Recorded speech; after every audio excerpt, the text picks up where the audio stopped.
Okay, let's do another chill stream. We'll give about 5 minutes to set up. If you're watching VOD, this will either be cut out or you can skip ahead for 5 minutes.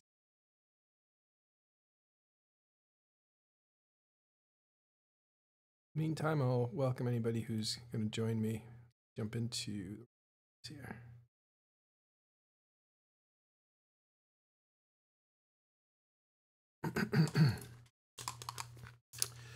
All right. Command headphones. Got some new stuff to talk about.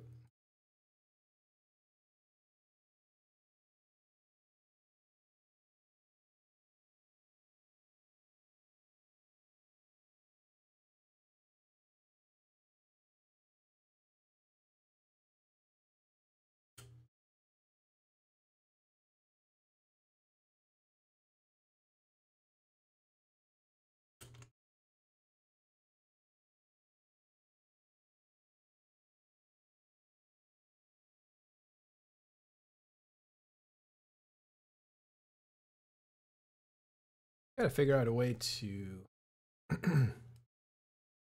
not necessarily all in the way.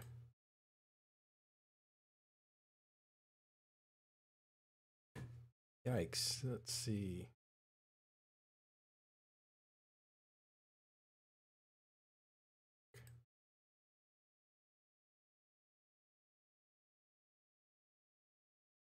Duality.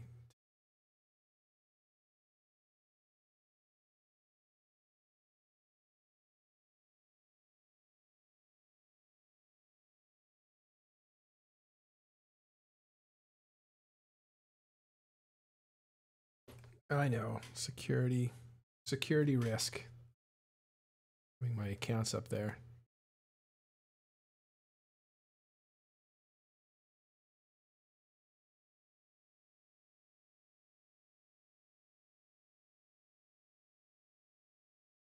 Okay, let's see. It's off, turn off, turn on. Hey, Ryan, how are you? Oh, you're on air. You're in here, you're on air. FYI. Guess I should put on my headset then. Yeah. Going to... Last time my voice was a little bit quiet compared to... Oh, I could handle it. I'm too sound loud. Good right now. Yeah, it's different coming out of OBS, but I'm sure people will let me.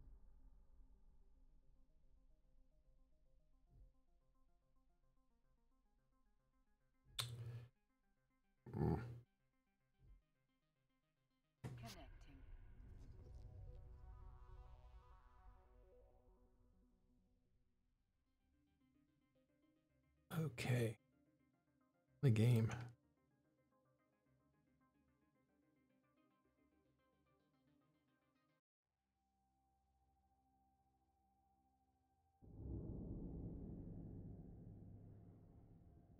This is streaming with one monitor is like a clear disadvantage because everything's on top of it, each other, so it's a pain in the ass to dig out the thing you're looking for. Oh, yeah.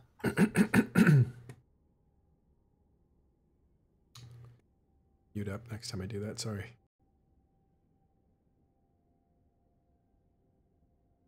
The weather is not cooperating. Wow, it's a lot of people watching EVE Online. 800.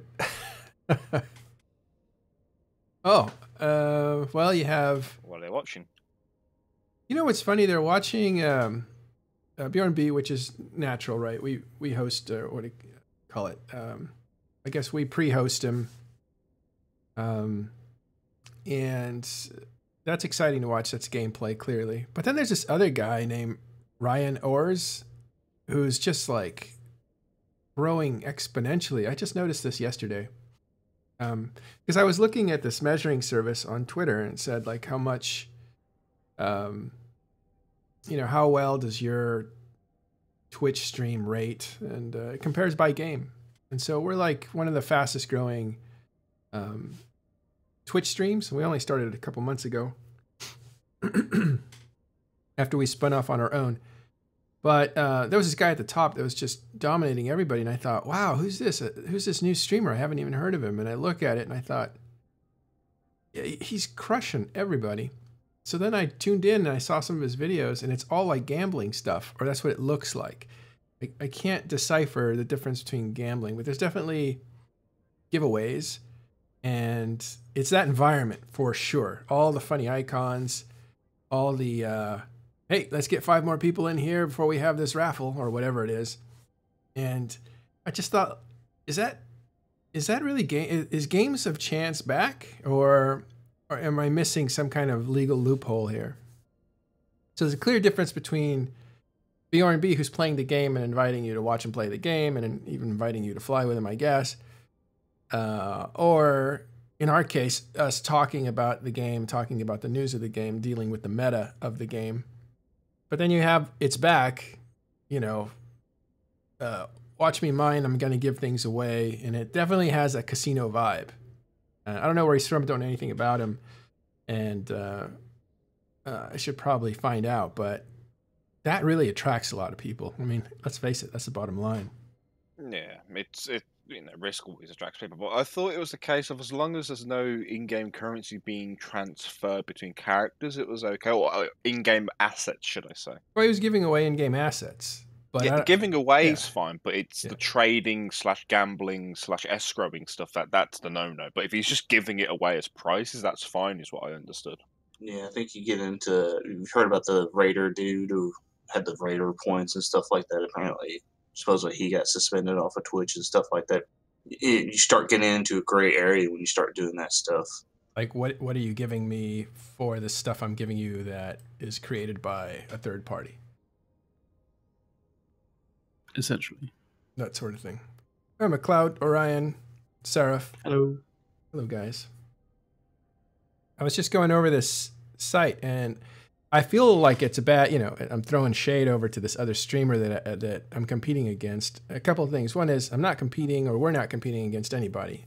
I think what we offer is completely different than what everybody else offers, and that's really all you can do. INN's probably the closest thing we're competing with. Yeah, but even there, we're not necessarily competing because we're more... Well, we'll talk about that, actually, because I have some thoughts on that. But, yeah, so it's news meta, that sort of thing. And the other guys that show you PvP, that's not the same kind of thing. You tune into them before you tune into us, if that's what you're interested in. And but then this other thing is the gambling thing, and I think it's powerful, especially maybe for EVE players. Maybe not especially, but definitely for... Hey, Jintan, how you doing? Hey, Matterall, how's it going? Good. My one kind of issue with gambling sites is the fact that it's all fair and well us adults talking about gambling, but when it's something that a child can just as easily access and utilize without the knowledge that this sort of stuff is addictive, that's what I have an issue with. Well, that's my personal opinion. Yeah. Let me see if I can pull it up here. These Twitch commercials are like a minute long or 30 seconds long. So once it's over, I'll bring it on screen, and then we can look at it. And if it's not gambling, okay, so here we are. This is this guy Razor, so I don't mind showing it because if you guys want this sort of thing, here's where you go to get it. But I think he's mixed. Yeah, I'm having a look at it now. It's interesting. You see the little funny icons? I think that's very if you ever do any of those lottery shows like Iron Bank used to do or whatever, there's a lot of graphics, kind of fun, bright stuff. And yeah, I was checking it out, and the giveaways and the just the language kind of struck me as I think that's the thing they don't want. Well, now we're seeing it's mining up. It's also a technique for building viewer base to streamers is like hosting giveaways and stuff. Mm-hmm. Yeah, it's maybe So a good idea. So I've It's known a low-hanging few streamers fruit. who have done that. I've known streamers who are fairly rich IRL and hold essentially basically hold giveaways on their stream for Amazon gift cards, that kind of thing. Mm-hmm. Like they don't ask you specifically to be a particular part of things, but just to basically sort of follow their stream and that kind of thing. And I think typically they have like maybe they might have buy-ins but it's like super low, like super low bar like buy-ins. Like you literally just have to be watching the channel for like 15 minutes or something like that, and you accrue enough of the currency that they have on the channel to be able to buy in. So it's like nothing. It just seems like that you're buying the hours you need, sort of thing. Like here we have a giveaway timer, which I think is fine. I don't know. It has all the trappings to me of like casino and game of chance sort of thing. Like there is, if there is a difference, I think it's, I don't know. It seems to me like it's skirting the edge there. Again, I'm not trying to get this guy in trouble or anything like that, but if CCP was saying, hey, we don't want gambling to be a part of EVE Online, then this is kind of like right up at the edge because it has all the same language and trappings of it, but it's just kind of giveaways. And maybe that's naivete on my part, that's just the way that is, that giveaway culture. And I don't know. I don't get it, but it looks suspicious to me because and I notice it's mining ops, which you can do kind of AFK. That makes me think that it's exactly for that type of player that is kind of bored while they're mining, so they're gonna see if they can win something here or there. That kind of is the same gambling culture, I think. I mean, when you have something that gives you points for just sitting in there, that's why you have so many viewers. They just sit in there. They don't do a whole lot. There's not a lot of activity in there besides a few. Yeah. It's also how viewbotters make money. Yeah. When they're not like being paid to viewbot, they'll just viewbot channels like this and make revenue via that way. Oh, really? So you're saying they're botting, and then at the same time they're kind of doing other The things? view botting on Twitch, not botting in EVE Online. What's view botting? View botting is where you... so you can explain that much better. You probably have to take... No, I really don't. But like, it's essentially like in the same way that people can inflate their viewing figures on like say YouTube, like using like basically automated programs that keep on viewing the same, like keep on refreshing or viewing the same sort of thing. Like you can do the same thing on Twitch, but alongside that, the people who give giveaways to people who are just viewing, like those bots end up statistically starting to make money at some point. So this is really kind of gathering a crowd. It's like step right up, and then you bolster your numbers. Oh, okay. Well, people always click on, like, if they're going into a new game or a new category in Twitch, they're always clicking on, the top 2, 3, 4, streamers to get a glimpse of what the game's about. And what people do is they view bot to inflate their figures to get into that top 2, 3, or 4. So they get more actual human bodies in, and then slowly, snowball from there. Yeah. There's a lot of very interesting stuff with YouTube in that regard as well. Well, that's why when I look at it, you still have a standard, not standard, but a fixture for streaming is Bjorn B. And he's kind of embraced by CCP. He helped out with the eVegas show hosting it. He's done that probably a couple times. You can imagine that he would be, 300 people watching him. He's an established, game showing streamer. And then right next to him, you have a miner, and again, it has like a lot of characteristics of, I would say, gambling or giving away lotteries, that whole thing, even down to the little icons. Now, not all icons are bad, and that's right behind him. That's like 300 to 250. Well, the other thing, the other way I look at it is that if you go into these like high-numbered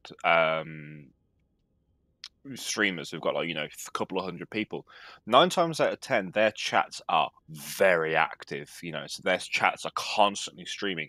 I've been in this Ranzol guy now for like the past 10 minutes. He's had like 5 people actually speaking that chat. Yeah. Yeah, it's just That just goes to show that something's fishy here, something ain't right. Yeah. Somebody asked, why do I have so many containers?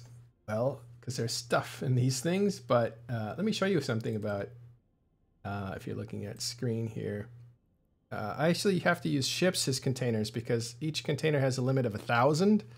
So I have, if you look at blueprints for T3s or even capitals, I have way more than 1,000 of a lot of them.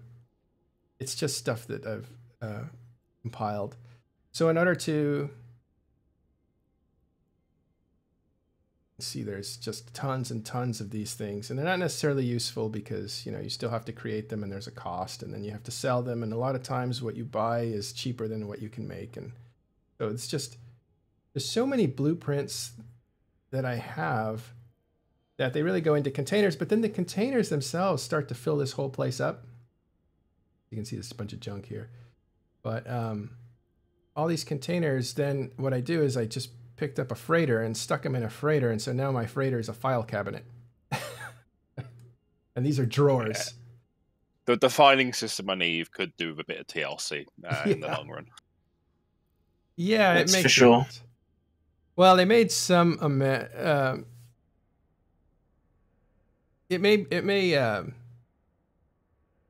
be helped by the OmniSearch, or not the OmniSearch, but I think it's now the relative search, which is going to be really handy. I don't know if that's in game yet. Is that in game, or you can just type in part of it? We could check it right now.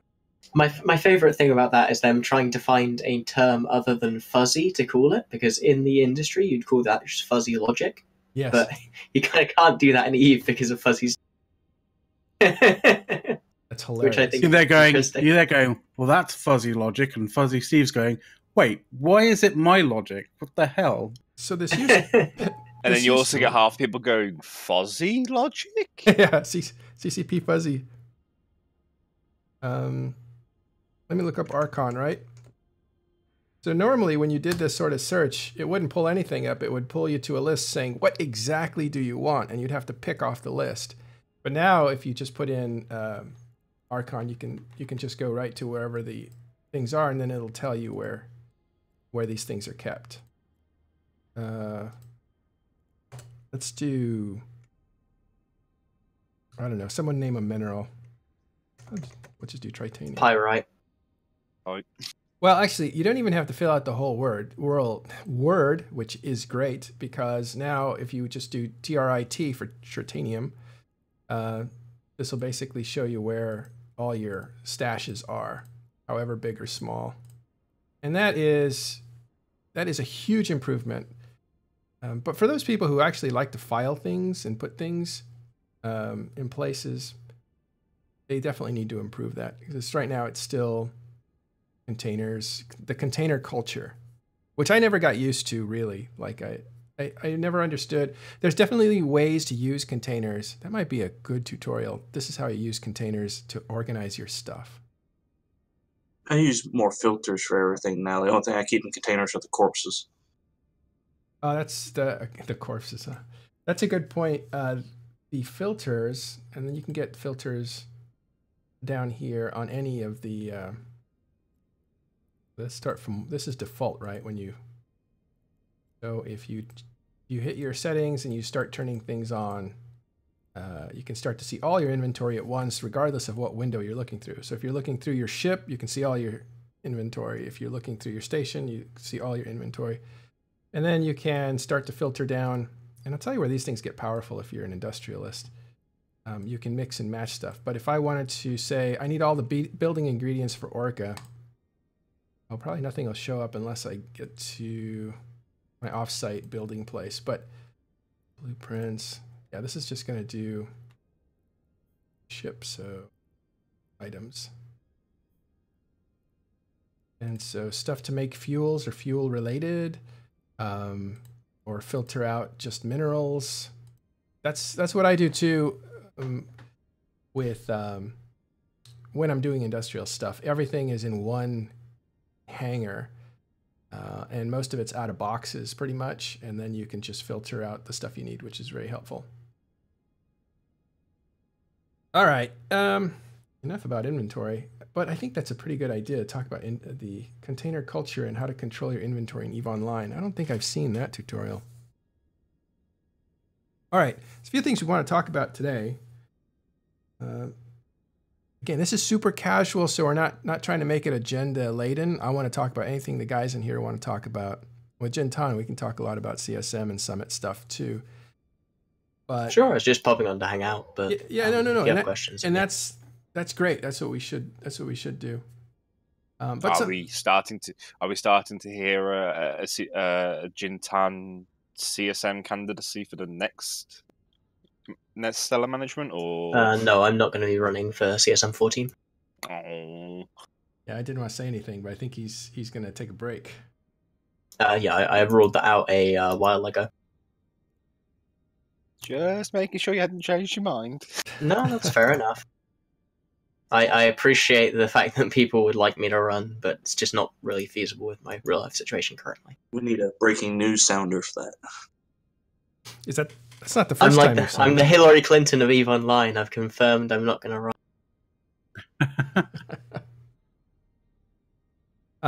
But you said you were going to pass the baton to somebody or something like that?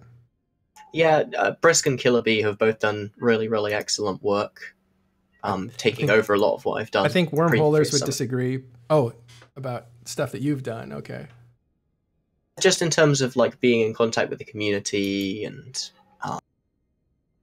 especially on Killer Bee's end, having an ear to the ground in terms of fleet balance, which is something that is obviously super hard for CCP to see in their statistics, believe it or not, because there's just so much noise from random PvP that it's hard to see the kind of most optimized builds that people are using without and kind of why those are powerful without having someone on the ground who can kind of feed you that information.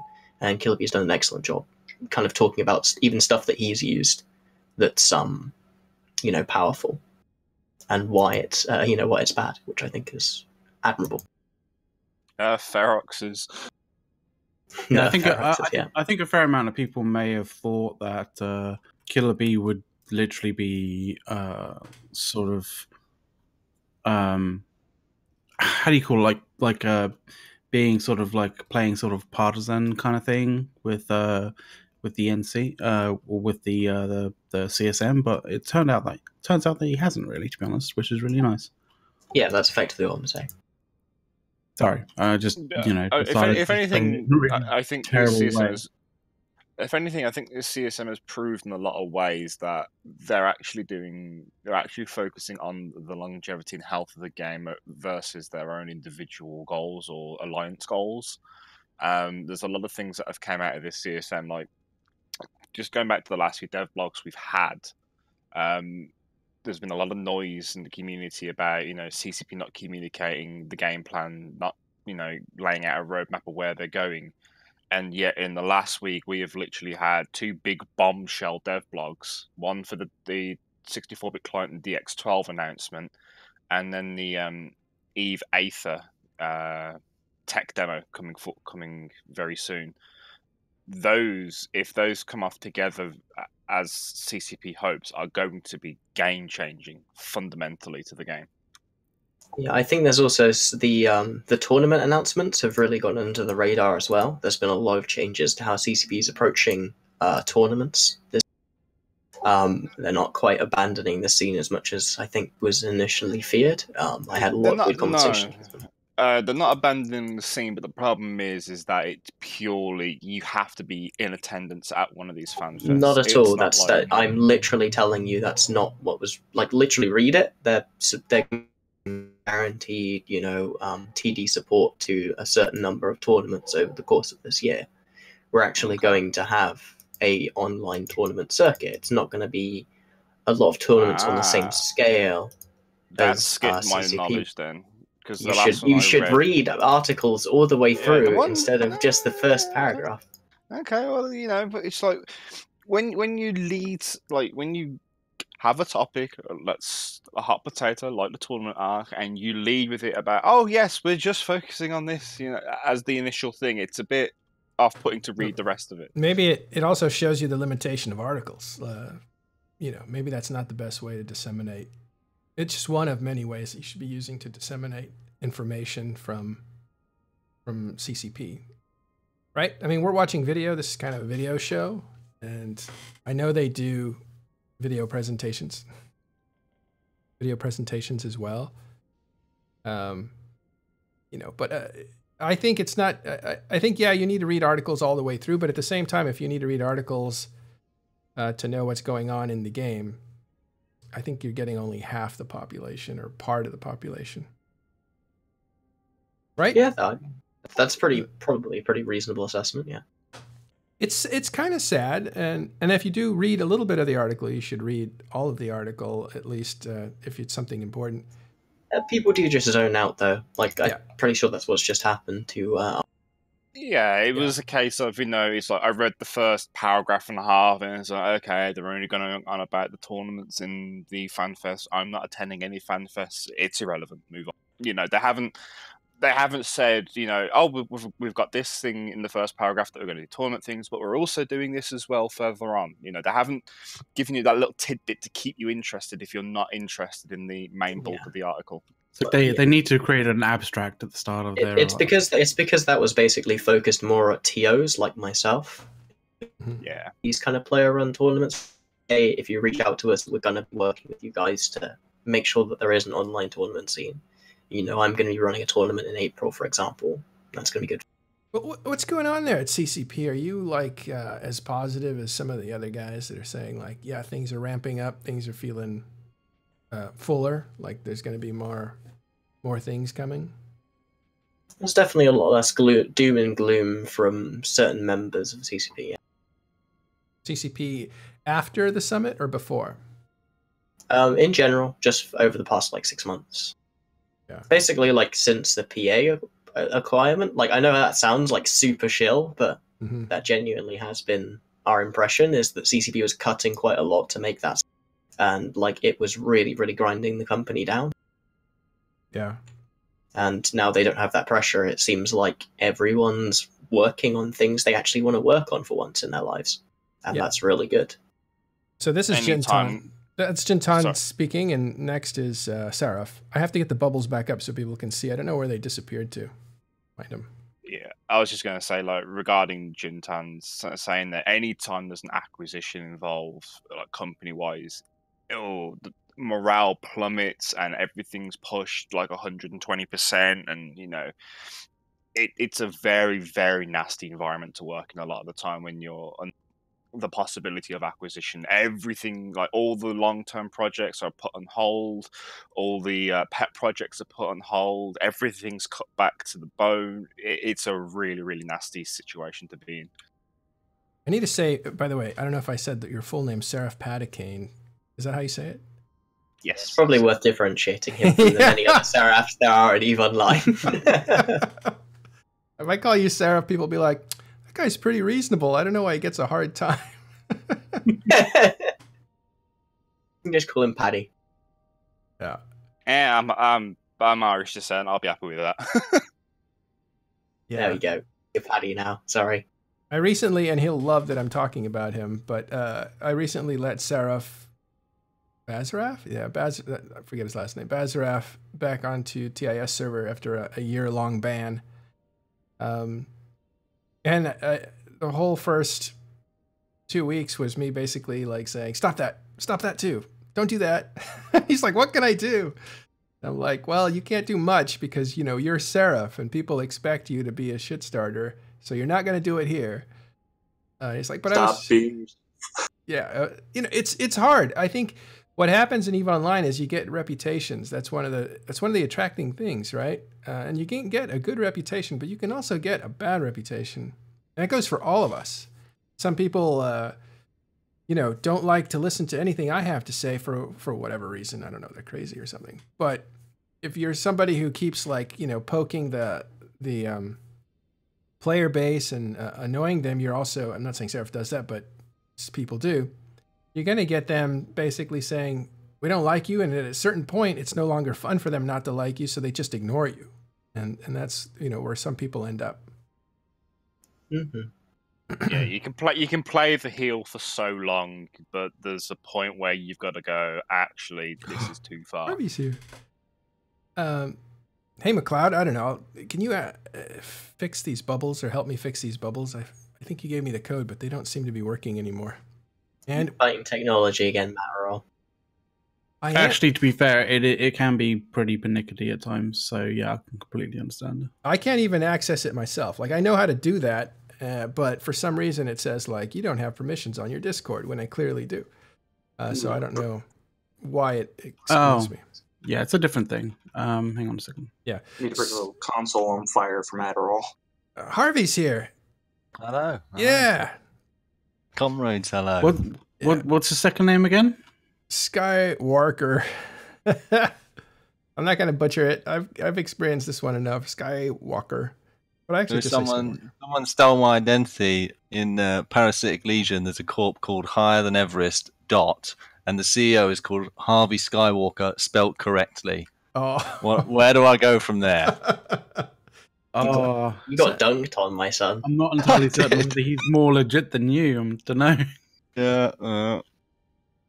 He has the dot and he has the proper name. It's like I'm just glad that like 12-year-old me, when he was making his character, didn't name myself like fucking XXX 420 Blaze It Bong Hits or some dumb shit like that. Like holy crap. Harvey, was he the one getting the initial Diplo context for TC? Was the name misspelling the problem?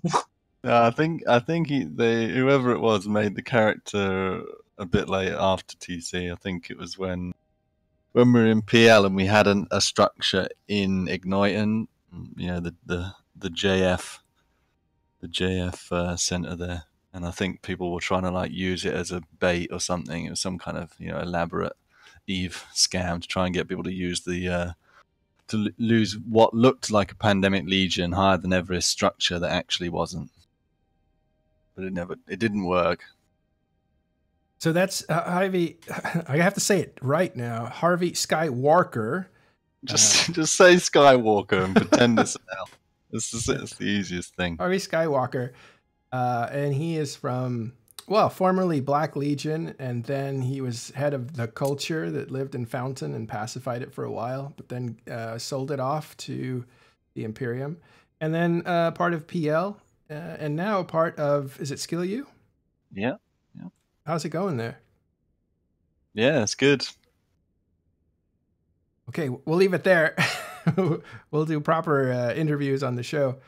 What do you think of the stuff that you've been seeing? The topics now that we're talking about are the, I guess, the end of tie-dye 10,000 person fight that's going to happen in a few days, and also the 64-bit client, which makes zooming in to the battlefield possible, which I think is huge. At the end of tie-dye? I don't believe it. Yeah. I know it's I know it sort of feels very much like a too good to be true situation, but I do understand people's skepticisms of like, they'd rather see it first before they believe it kind of thing. So yeah. Sounds brilliant. Why don't we put 20,000 people in there and see if it works? Yeah, that there's an old adage in CCP server development, which is players will expand to fill the lag. Well, that's not just a CCP and EVE Online thing. That's kind of like a Moore's law sort of thing as well. Like that work expands to fill the capacity that's available, right? Possibly. Oh, I think we got him back. Thank you. Bubbles, that is. Well, look, there's a couple things that happened, and I think you need to sort them out. You need to split them up and sort them out. There's a few things happening here. One is something that is definitely going to happen. They've already announced it's going to happen in the second quarter of this year, I believe, which will be early summer, is that there's a 64-bit client a 64-bit client allows your computer's game to use more of the computer's memory. So if you have a lot of memory, and you're going to need a lot of it, you can get up to, you can break the 4 gig memory limit that is there now, the 32-bit client. You can break that limit and go all the way up to 10, 12 gigabytes of memory on your client, and that'll keep it from crashing when things get really, really dense in these big, big fights. What that also means is you can pump the graphics way up. Yeah, no more potato mode. Yeah, could be an end to Bring on- potato mode.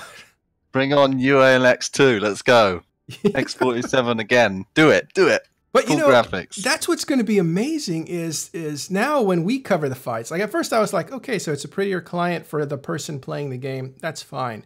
But then I started looking at this big battle on the test server that they had a couple days ago. In fact, we were covering it live. You can see it on the last show. And McLeod was able to, at first we started out looking at it. Ron was showing us the screen and we're just looking at it from far away, which is what we normally do. But then McLeod comes on and he starts kind of taking us into the fight, and we start getting in between the ships. And it really looked like that Valkyrie trailer where you're a little fighter among these giant, giant whale ships, and they're fighting and you're fighting, and it's pretty exciting. And then Commander A's took us in with a 3D mouse, and we were sweeping through the fight and just seeing these massive artillery cannons shooting off of Minmatar Titan. It was pretty impressive. I by the end of it, I was blown away at the possibilities that if you have, and that was only 300 people fighting, so you know, maybe at the very least, you won't have to pass over the stream from one person to another as whoever's streaming crashes. You remember 9TAC4, all different people had to like switch the hosting because whoever was filming kept crashing, and then you had to keep the camera still and zoom right out, and you know not do anything in case it would make it crash. Oh, yeah, hopefully that's a thing of the past once the 64-bit client hits. When I'll never forget that. I'll never forget FCing in the fucking what mode is it called? If you go into the legacy map, your client will take up way less memory to deal with the overview lag because it's not generating any graphics at all in the legacy map. It doesn't have to generate a single thing. Oh. So your client will actually run fine, and you only get hit with server-side problems. Wow. So if you don't want to have, if you're a line member, that's what you should be doing in these situations. Well, the legacy map is gone now, right? Completely. Is it completely gone? I'm pretty sure it's still in there. No. Well, I use it. The legacy map is definitely there. You just have to uncheck the try new map in the options menu. It's better than the new map as well, in my opinion. I use it on all my accounts. It's still there. Is it still there? I didn't know that. It probably won't be gone until settings. It probably won't be gone until everybody adopts the new map, but I don't see that happening because it's, I don't know, not as good in my opinion. Is it? Let's turn it on. Where is the general settings or display? It's go to settings, and then it's under general settings, bottom left-hand corner, experimental features. Try the new map. Untick that, and then reload the map. See the wonder of the universe you remember. you can, filter for the things and see everything and know what you are. It's beautiful. Oh, I love the old map. Yeah. I do. I miss this thing. I didn't know it was still there. I'm fucking blowing Matterall's mind over here. Oh, wow. It's still here. Well, they cleverly disappeared it, right? Even the jump bridges are there. Yeah. See enemy jump bridges as well. Tick box for like showing all of them, I think. Yeah. Okay. So the control panel is a lot different than. I'm gonna have a go on the new map just to like give it the flip side. Control.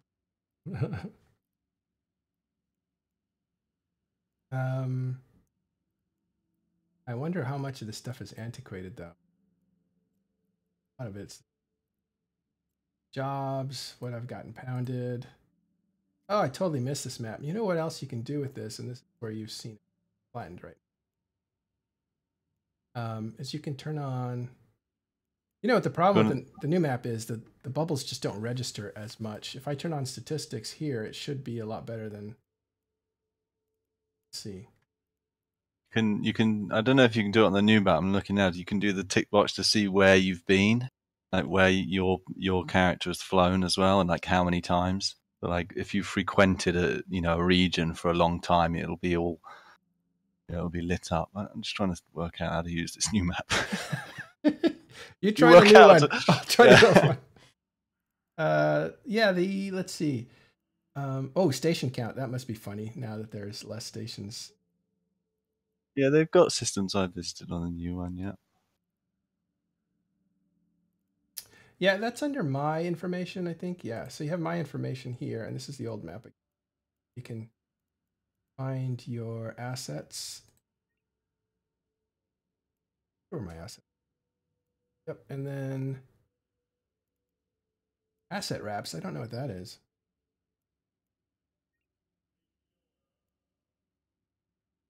My locations. Here it is. Systems I visited at the very bottom. Wow. Spent a lot of time. This is not even my main character. I should log into my main. Oh. So yeah, this is the industrial character, so you can see all the places I used to do industrial stuff. I totally missed this map. It just registers much better. The new ones I got, I think, pretty sleek and functional, but I turn on the graphics to see what's what, and I can't tell the difference between a 0 and a 10. Here I can totally tell with the heat map.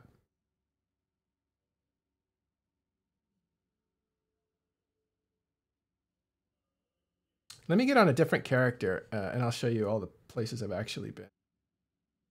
I'm just looking according to the. This is one of my arts. I was going to say it said I haven't been to Stain, but I lived in Stain for a while. I obviously didn't have this character.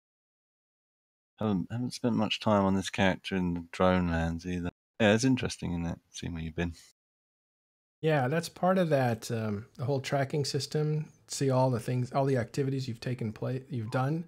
The problem with that is when they installed it only a few months ago, there wasn't any history to it. So it's from now forward. It'll record all the things that you do, and then it'll tell you, hey, you play the game this way, which is kind of neat. And I actually think, Jin, are you still with us? I'm still here. What's up? Wouldn't it be interesting that if skills weren't something that you skills weren't something that you aspired to and planned? Like if they took that whole thing away and skills became what you actually do, you get better at. Like, so you mean just turning Eve into literally every other MMO that's ever existed? No way, Skyrim. I don't think. No, that's grinding. Well, the issue there is the issue with that kind of like system is that it promotes people just putting together bots, putting together macros that just do the same thing over and over and over and over again, so they get better at it. That's the issue. I guess so. I was thinking of Skyrim, right? And that, like, you just play the game. I totally get why you would think that's good, but I just think that would be crap for Eve. Okay, so why do you think what I think would be crap for Eve? Like, untangle that for me. Untangle that insult for me. I'm not insulting you. I'm just giving you my honest opinion on the suggestion that you had. And that's because I feel like one of the good things about EVE Online is that it is a game you can leave and come back to at a later time. You're not losing out on a great deal for doing that to some extent. You know, you are... and you're also not required to grind properly. This is actually something I was trying to explain to one of the psychologists that they had with us up at the summit. They've started to... Yeah, they had a psychologist and an anthropologist, both doing interviews from Reykjavik University. I like that. That's the kind of... Yeah, it was really interesting. Here's my PvP career, mostly. So I've been all over the place, as you can see. Hey, do you want me to actually finish refuting your point, by the way? Yeah, sorry. I just put that on screen so we could see. Go ahead. No worries. Is that I feel like one of the big appeals to EVE for me is that EVE is not dominated like by the people who can put the most time into it. Mm-hmm. EVE is dominated by the people who can use their time most efficiently in EVE. Right. And I feel like adding grind to the game goes against that system. And I feel like that's the system that makes EVE such an interesting and different game to anything else that exists. Yeah, I guess I wonder what would be the medium between the two. Well, sometimes you talk about like when people play other MMOs, like they talk about Burnout in a different way than they talk about Burnout and EVE. I feel like Burnout and EVE takes longer than other MMOs. And Yeah, that's fair. I think it's because of the, what Jintan said, like the way that EVE's structured.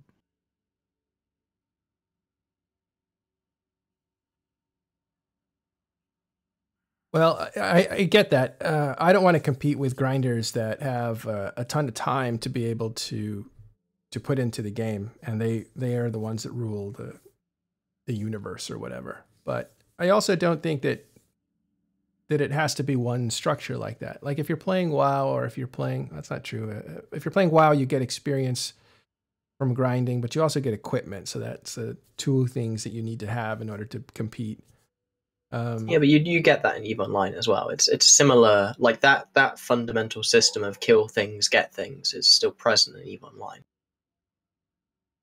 Yeah, but what I'm getting to is that with the tracking system, it's showing you what you've already done, and this is where you spend your time. And if that were flipped on, this is where you spend your time, and so maybe you don't get better at that thing, but there's, maybe those markets allow you to use them at a cheaper price or some familiarity. I don't know. Almost like, look, play the game and... Oh, more like standings? Yeah, or something that fits into the universe. Okay. Sorry, I was thinking more directly in line with what you were talking about in Skyrim, as in you use a mining laser and your mining laser usage goes up to level 11 or whatever. Well, that would be the simple way to do it, I suppose. Like that's the simple concept. And yeah, that's what I was saying earlier on. But as you said, that's not a good idea, because then grinders will, the people who have less real life responsibilities will do better at the game, and maybe turn off the people who have this investment culture where they can kind of come in and, kind of offset their ability to play with devices that they can, passive incomes, right? Passive income is a big deal in EVE Online, at least for a long time it was. Still is. Yeah, it is. Like PI and that sort of stuff is still a massive income for a lot of people. The other thing is as well is EVE has always lent itself to people who are able to gain max efficiency. Like that's been the big thing for EVE Online. Like I think if you introduce systems where it rewards pure gameplay, you're sort of removing what makes EVE EVE. I don't know what makes EVE EVE. I think there's a number of different ingredients, and maybe one of them was, critical that, you don't feel the pressure to always play the game because it's like an ownership kind of society. If you buy the right things and you get them generating income, or you get them generating skill points, that you're progressing without having to be called to the game constantly. So you can go and do your real life and whatever else, and then when you have time, you come back and, hey, those eggs have hatched, and now you collect them and you either make money or you use the skill points in one way or another. That takes a lot of pressure off people playing it, which is maybe why EVE gets an older player base, I think. I don't know. What do you guys think in chat? Let us know. I think this is definitely a worthwhile discussion. I was just, having a normal morning, and I see the lights go off, so I have to white knight somewhere. So from just listening to you guys, I'm here to white knight you, Matterall. It's like so let's talk about the bat signal. Yeah, the bat signal for white knighting. One kind of interesting, way of what you were talking about is I always thought it would be kind of cool if you unlocked some of the upper tier skills, but not with repetitive, but with just something. Maybe not like a huge quest or something to unlock armor, but the specialization skills and things like that you had to do something. You know, I don't know. I always thought that'd be interesting and add a little flavor. Actually, something I suggested at this summit was kind of like not locking off, but hiding a lot of skills at the start when players open up the skill menu. So just having a beginner skill set that's one chunk of all of the basic stuff that you would want to train, and then opening up to a more advanced skill UI later on. Because I feel the current one is super information top heavy. Yeah, I would call. I was trying to find a polite term for it, but you got it. Well, it's what they say about. I think I've said this example before, but if you get a brand new cat, you don't just let them run around the house because it's too big and they get wigged out. You start them off in a small space like a bathtub, and you pet them there, and you get them kind of to relax in a confined space so they can see, the whole thing. Because cats explore, and then after a while, you let them kind of explore the bathroom area. It's a small room, right? It's usually a small room, and they can kind of inspect it and smell it and figure out like, okay, I think I understand this place. And then you open up your apartment or house to them. I don't have cats, but that's what I've heard.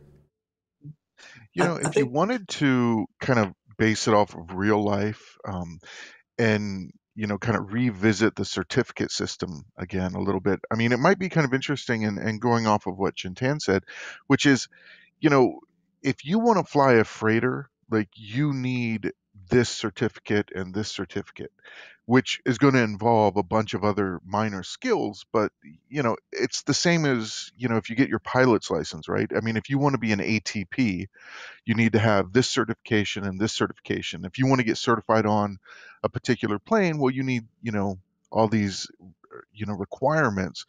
And because I always felt, that just kind of, super going up like one single path and being able to fly like a T3 without having, these kind of fundamental skills, kind of takes away from that.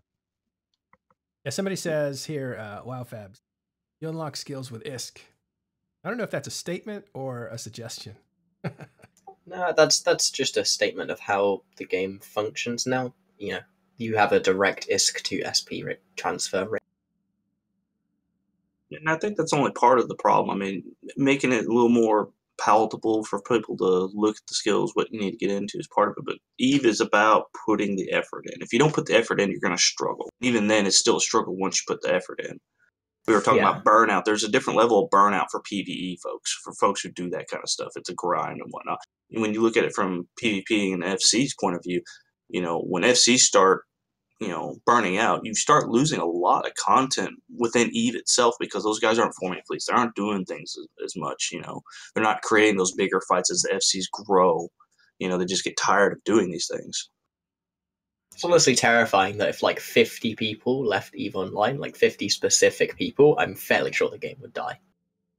I'm not sure it would die, but it would greatly affect how things when one happen. FC burns out, right? His alliance stops like forming fleets and stuff, and the people attacking him roll over his space and get all the content out of that, And when an alliance relies on one FC and the guy stops showing up and everything, all right, for a period they're going to get rolled. Probably if they're in a war, they're going to lose. But it just opens up opportunities for somebody else to step up, and they usually do. And that's why alliances will dip down and disappear, and then they'll come back again. It'll be some other new name that is like FCing for them and stuff. So it's just like, well, yeah, I get that. But like, if you took out, but the thing is, I think if you took out, I could pick 50 people that are important FCs, right? You take them out, and the game would be better. That's a bold statement. It would be a case of a lot of the lessons that the experienced FCs have learned would be unlearned. So there'd be a lot of a lot of the deals, all of the backroom deals. It's not even just the deals. A lot of the deals are sort of ingrained into the corps and alliances at a member line level. So a lot of them wouldn't change, but a lot of the use cases, like I think everyone would try and use supers as either the be all and end all of every fight, or they just wouldn't use them at all. So it'd be back to either a purely sub-cap sort of game because no one would be willing to risk their super fleet because no one knows how to use it properly, or everyone tries to use their super fleet and they all go down in glorious fireballs.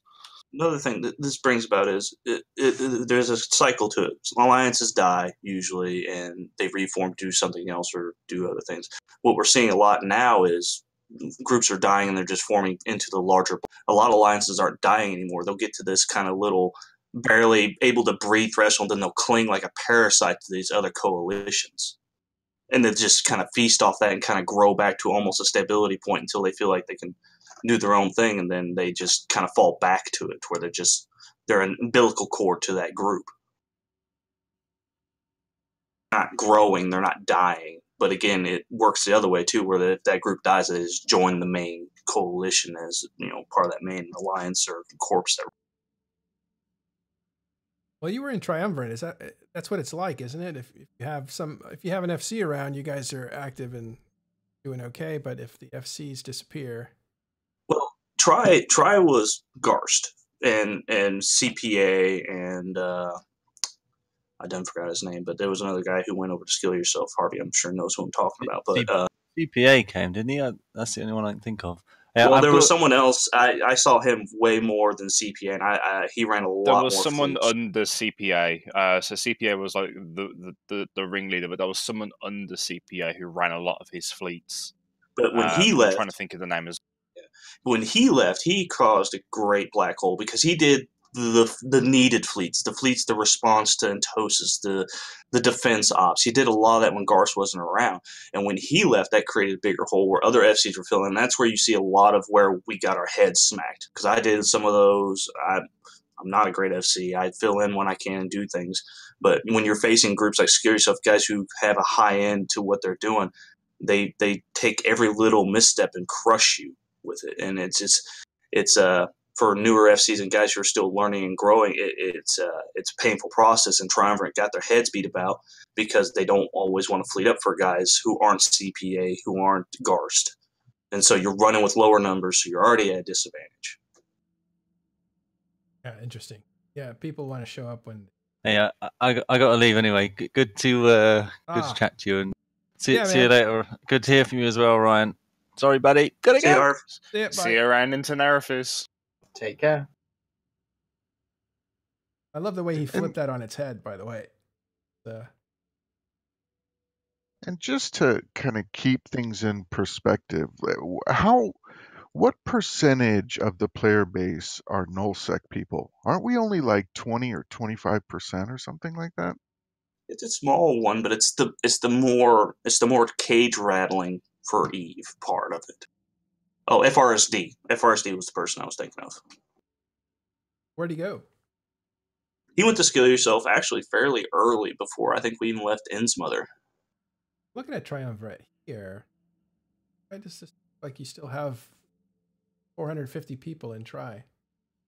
No Mercy's a fairly large corp, and they have a couple other decently sized corps. So they still have a decent number of folks. They just, unless Garst runs the fleet or something like that, usually you don't see the full numbers of them.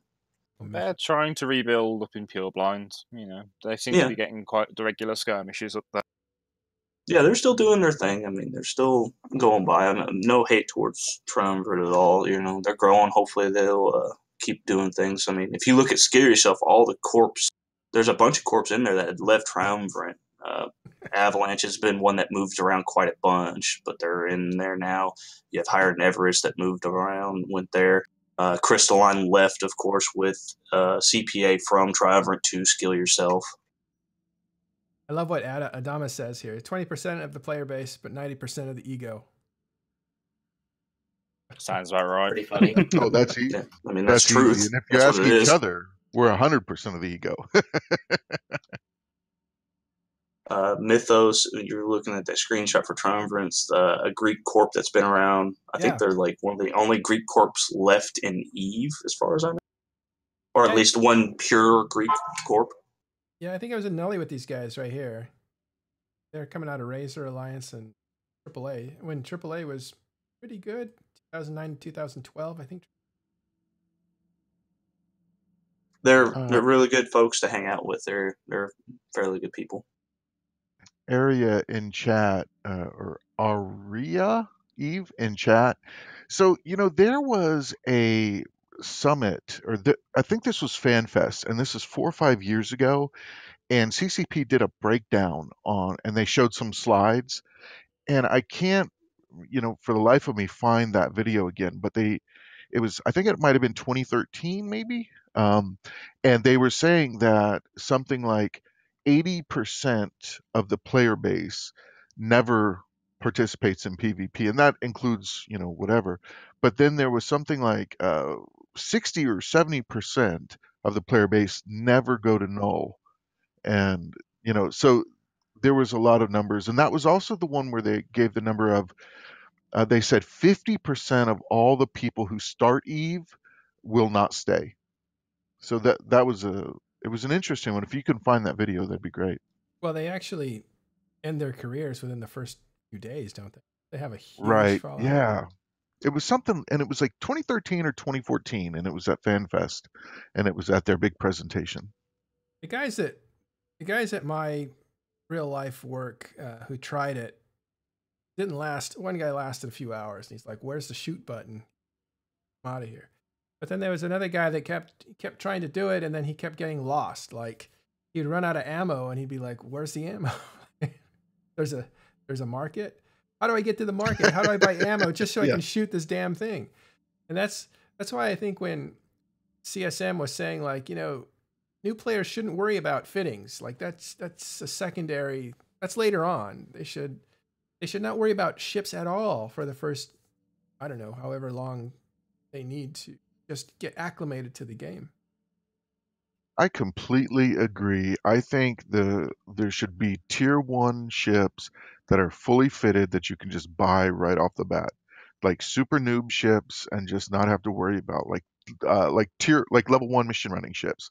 Just let them buy them off the market. Done deal. Well, I think Suetonia and then we're talking about making fits that start off to show up for new players when they first get into Eve. I could see that, and then them going and buying the parts, putting it together. I don't feel like they should have ships they can just go buy and say, this is the T1 ship of choice. No, that's we all prided ourselves. This game was hard. I prided myself in figuring out, hey, this game's hard. I need to put some effort into looking at it and trying to figure it out. I want to make it more palatable so they can see the choices they're making and to see the direction they need to go. But I don't think handing it to folks on a silver platter is going to benefit anyone past more the culture of these kids who want to play Fortnite and just like, throw it right in my face so that way I don't have to do anything. Click, click, click, click. As the resident Gen Zer on this podcast, I think you'll find I'm offended, and I'm gonna ask you to delete that tweet. Are you Gen Z or Gen Y? I think the thing is, like, you can get, like, you can have that in this game, but you need to get like players to a point where they're addicted to it, that they don't worry about the the grindy or the kind of the complicated mechanical nature of it, that they find it a challenge rather than just a off-putting. Well, it's just here's the thing, like when you get stuck in Eve, it's I don't know if it's the same as getting stuck somewhere else. Like you really have to do, like, if I wanted to try this game out and I'm shooting a rat that's been put in front of me, right? Like a T character. And I run out of ammo. Now I can't just do that. I can't just do the little thing that I need to do in order to finish my mission, which is the progression. Like I'm taken out of progression to do this thing that has nothing to do with where my mind was at. And I think for the first few weeks, or at least the first few hours, when we lose a ton of people, which is the reason we're talking about, you can pave over those potholes and say, let's confine it in a way that they at least can grasp that there's a combat aspect to EVE Online, and then we'll get into the wider world markets. Just like what Jin was saying, that, hide a lot of those skills that they have absolutely no chance of getting. One of the funniest stories that I have was, I thought, okay, I want to do a lot of damage. This bomb thing looks good. I've been reading that bombs do a ton of damage. So I'll skill up to that bomb. So I skilled up to the bomb, but I couldn't launch the bomb. I didn't. I guess I could use bomb, but I had no stealth bomber skills that I need to have in order to use the bomb, and I had no, uh, all the other stuff that you need to have bomb. And then I just thought like, whoa, I just lost a week in my early career to something that I can't even use. They need guardrails for that sort of thing. Not for me, because there was other things that attracted me, but for people like me, there's 100 other that will say like, that was stupid. I'm going to do something else. There's a lot of competition out there for games that are like actual fun. Dirk Grady's not wrong. I mean, fully fitted ships would be nice, but I think again we skip parts that they need to know about. Fitting the ship. What's the downside to certain fittings on that? If you just hand them the ship, they don't need to know that in the first 2 weeks. No. But I'm saying if you give them the fit, at least they can see. Okay, I buy this fit and I put it on. But if you skip that and just here's this ship with no other context, then you're leaving out a lot of stuff. Almost like, what they should do is have packs. Like, here's your speed pack, and then you fit that to the ship, and it already does the 5 things you need to put in the slots or whatever. Almost like, like little packs of, here, just open this, it'll fit your ship to be faster. And then you get the concept halfway, right? And then the advanced way, the normal way for EVE players is you can mix and match all the little modules.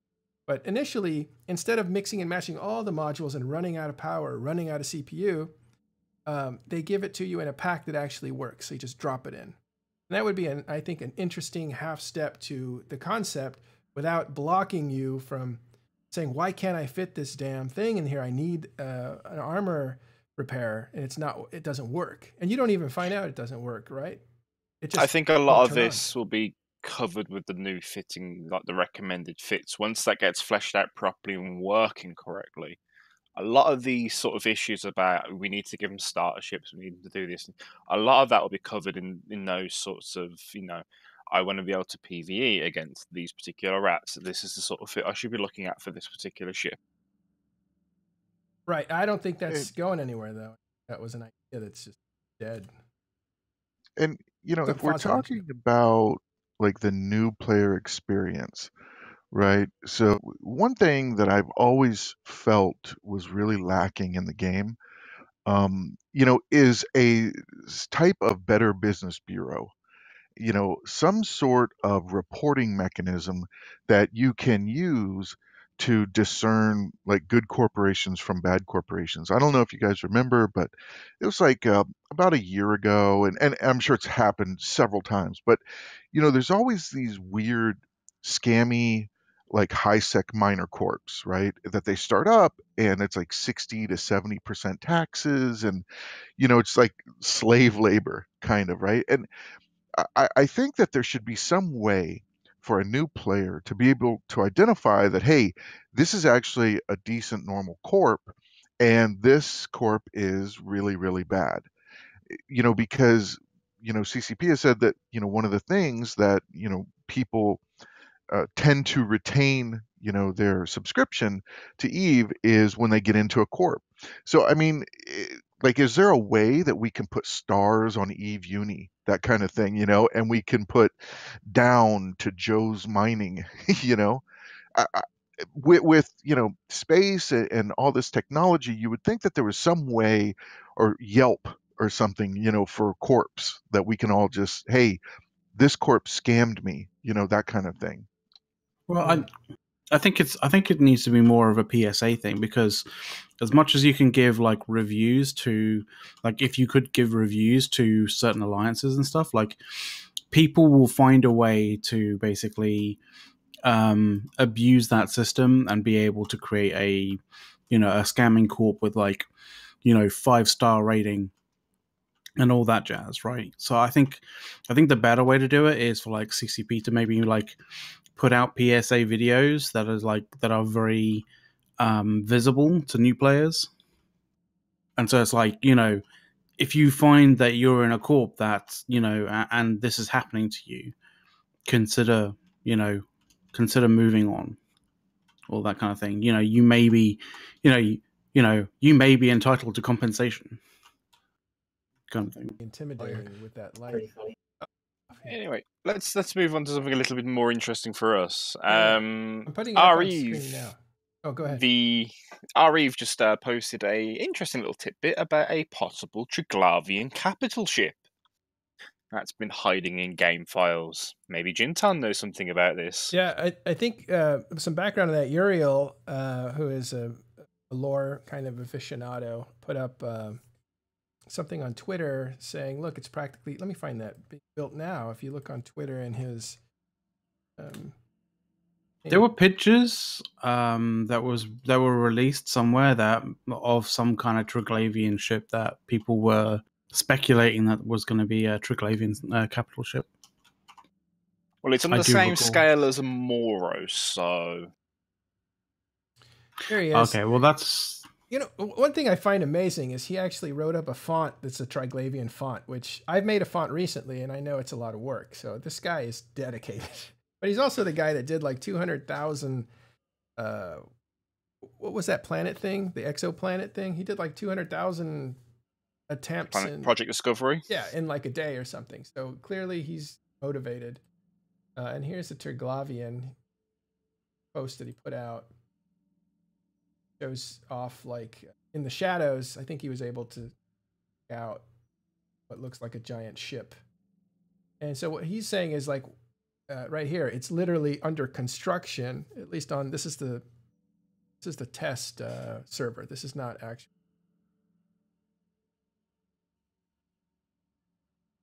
And so maybe this is something I think that gets unleashed, gets talked about on the world tour.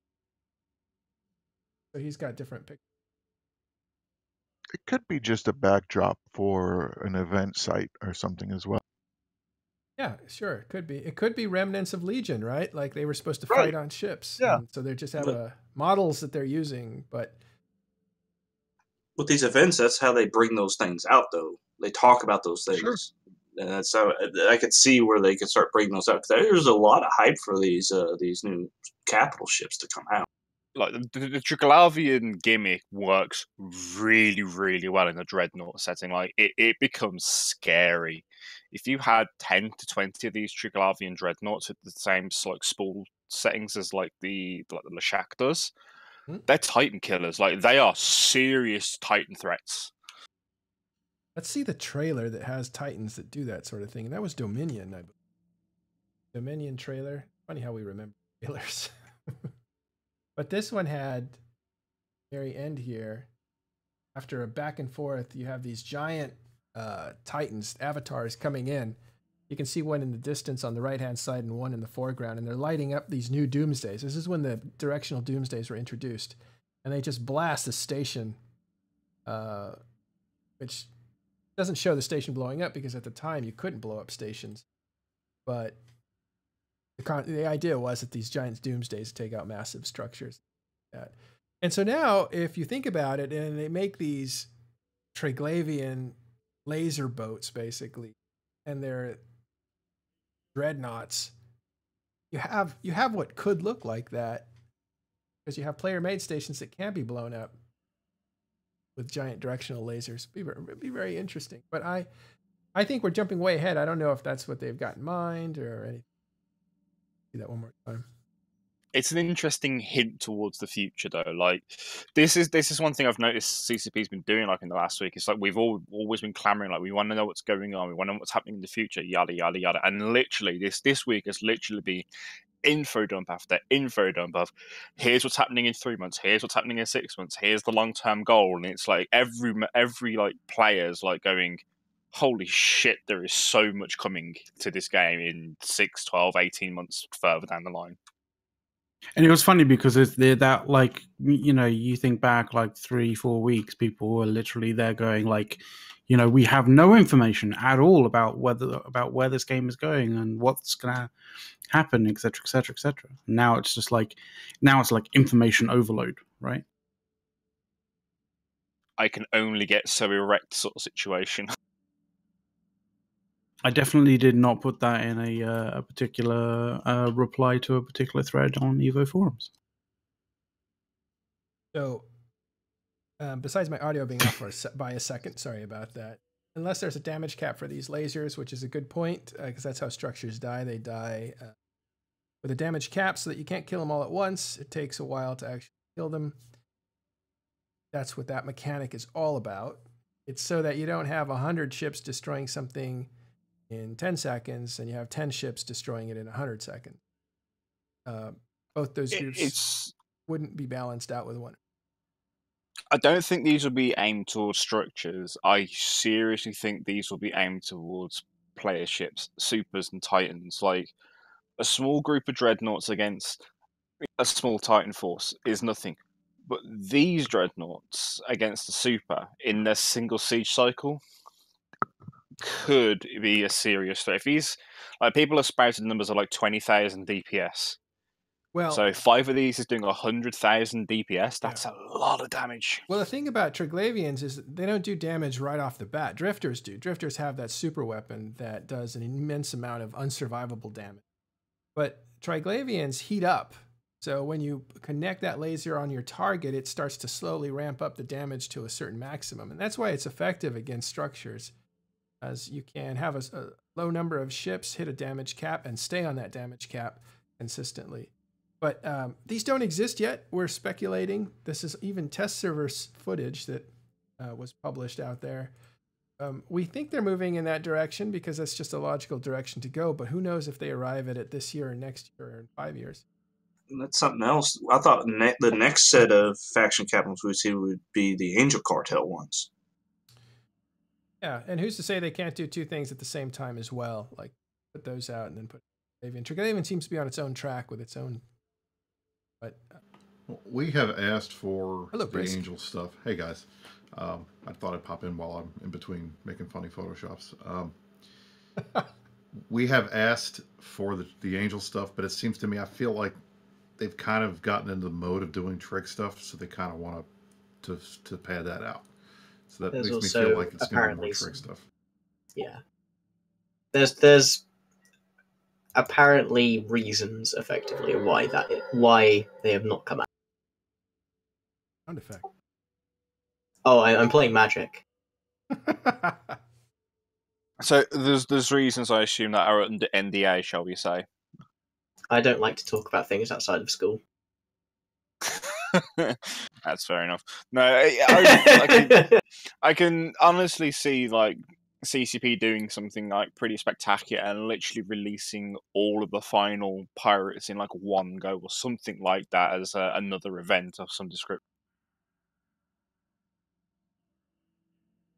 And it would be nice. I literally get asked Angel Titans when on a daily basis and have been for like 8 months.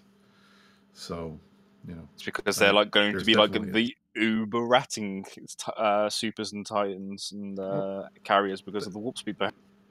And the other thing is they put out the art for, or at least the concept art, and everybody went crazy. You know, I want the Crab Titan, I want this, I want that. That's and right. That was Vegas, wasn't it? you know, so yeah, that was at Vegas. I guess it was 2 years ago now, and everybody went all crazy for it. And now it's like, you know, it's still just kind of. What are they called? The Angel I can't remember if they had Angel specific Capitals. names. Here they are. for Yeah, it. the one that looks like a crab. Yeah. Oh. Yeah, and then you have vertical supremacy over here on the right. I guess that's probably The Dread. There you go. It's not just the nag anymore. Yeah, I think it was meant to be like the farthest left was the Titan, the middle one was the Carrier, and the far right was the Dread. Yeah, I remember this Titan being completely different than Titans are usually like long and huge, and this one is. It reminds me of almost the ships that were used in the Star Wars, the Menace. Yeah, if anyone played Homeworld as well, anyone remember the Bentusi mothership? God, that's going back. Well, we Eve players, you know, we tend to be in the older age of the spectrum. No shame. Speak for yourself. No shame in it. The funny thing is, like, you know, that was the Titan that people were saying, like, oh, that's totally the Crab Titan. And the funny thing was, like, Crab Titan. yeah, because, you know, it kind of had sort of remnant, you know, sort of, it looked like a a little bit crab. like it looked like a crab, like, you know, that kind of thing. But the other thing was the fact that, you know, as it's an Angel Titan, it would also be able to warp faster and get to, you know, get to those havens quicker, for example. So it was both. It was, you know, the thought process was it would probably be used by people for crabbing. We're talking about these are the sketches for the Angel faction capitals, or super capitals, but basically faction Titan, faction super carrier, and then faction dreadnought. That's what we're looking at. These were just conceptual drawings, probably more than conceptual. These look rendered, but these are not in the game, and they haven't even been announced as going into the game. Proposals that probably moving towards, and who knows when they'll. I mean, they were showcased on Amsterdam, right? Like, was it a year or 2 years back, something like that? But like, essentially, it 2 was just years like a ago. sneak peek. It was like a sneak peek. Have they made official progress on these then? In 2 years, I don't think Not so. that I'm aware of. Jintan says something under NDA, so there's probably some progress, but nothing that we can discuss. All right, That so would be correct. okay. All right, well, anyway, so at some point maybe these will make it into the game. Maybe these are the. I am mistaken in thinking it's the last faction. Are there are many more factions? But they're No, basically there's No, more. there's more. You've got Sanchi, you've got Mordus, you've got three or four Mordus in factions law still to- probably shouldn't have capitals. Sancha do have a super capital. They have the Revenant. It was the first one added. Yeah, I'm thinking of the main four faction, main four pirates, NPCs that live in, say, the Amar Kingdom. Are these angels here, the ones that you're looking at? Those are Minmatar NPCs. So this would So be it'd just be Angel and Sancho. Then it'd be the last two to add into the game for that particular pass. These would be the big brothers and sisters to a Curial battleship, for instance. Yeah, and then you have the Serpentis that are out. You have the Blood Raiders, the Amarian enemy. Serpentis being the Galente enemy. And you have Kaldari enemies. Help me out here. Garistas.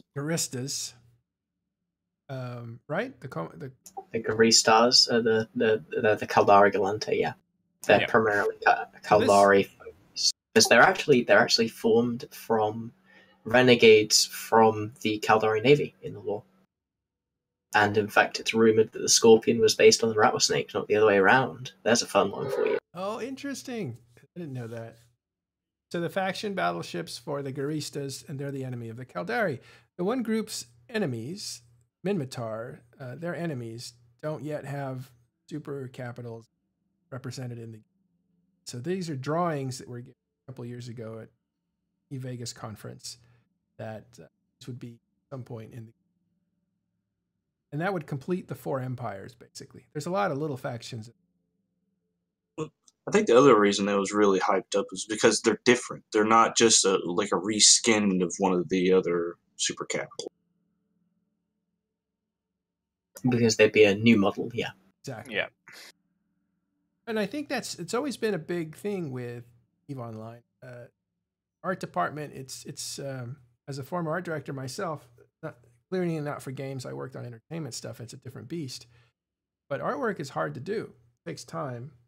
You can throw out a lot of concepts and stuff, but then you have to make the decisions and then to be really sculpted. And then after you do all that, or even during, you have to program it to work a certain way. You have to find the center of the model so that it's have relationships to one another. There's a ton of work that goes into the art department. So a shortcut is just to say, we already have a model. Let's just put a different flavor on it and use that. And that's what most faction Titans, faction super capitals. This would be And the one thing I will say time they're is different. that the Eve art team is one of the few areas of CCP that I think is completely funded and given as much leeway to do as what they want, because the stuff they come up with all the time, even things that we've seen, been presented at CSM summits and stuff that never ends up in the game, just the amount of creativity and stuff that they're able to put together is pretty awesome. And I like that the company puts enough emphasis on that to keep these guys going and doing cool stuff like this, even if it never ends up in the game. Just knowing that they're out there working on it and they're given the leeway to do that is pretty cool. I'm especially liking a lot of the new remodels that they've been doing, like the Flycatcher, the Osprey Basilisk sort of thing, because a lot of the old models there's one model with a new skin and there's your T2 variant. There's very little difference in the models, but with a lot of the new models coming through, there's actual physical differences to each of the ships in that particular family, and they all look really, really nice and crisp, every single version of them. Yeah, this is a picture of the Rev. That came out. That actually looked different. So these wouldn't be the first time that something looked different, but it would be the first time that a whole set of them looked. This thing, when it came out, was controversial too, because it looked like a giant turd. Controversial. Well, I don't know how controversial, but people were like, "Oh my god, you spent so much." Yeah, people didn't like the look of it. That's for sure. I like it personally, but I'm a big Sancho fan. Well, I think it's grown, but I don't see how it has anything to do with Sancho, right? Sancho's looks like call it steampunk spikes It everywhere. needs more spikes. It needs more spikes. Yeah. Well, they're more insectoid looking too. If you look at the front, it looks like a praying mantis head. That's and true. The other ones kind of look like a pill bug, and so they're very insect-like if you look at them. I kind of thought that looked like a turd that was stung by a bee in multiple places. But that's just me.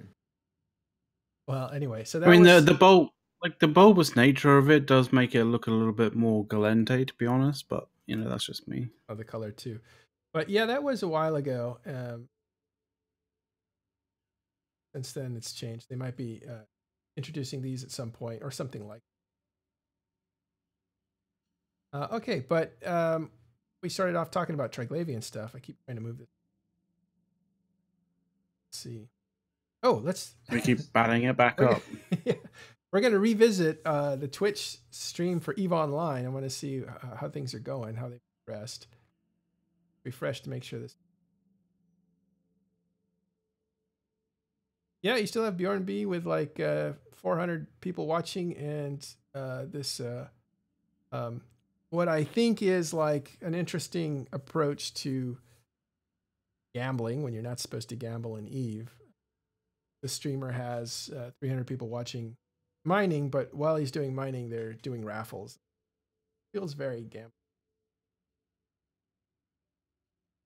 Well, Dirk was bringing up some good points in the chat in TIS. This supposedly is you can donate real life money and gain the raider points via real life money. So it's very close to the edge. I think it probably crosses it. That's a little too RMT for me. Well, if you look at streamer, I was here. What do you call it? Twitch ratings. He's the fastest growing Twitch stream for EVE Online by far. Twitch metrics. Let's look up EVE Online.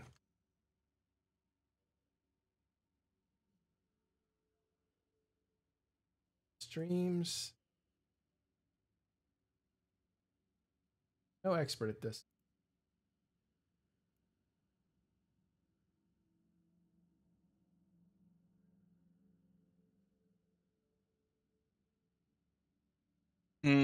The fact you can buy like Plex and that as well with his raider points is like, oh, that's very sketch, very, very sketch in my opinion. He's at the top of the fastest growing channels.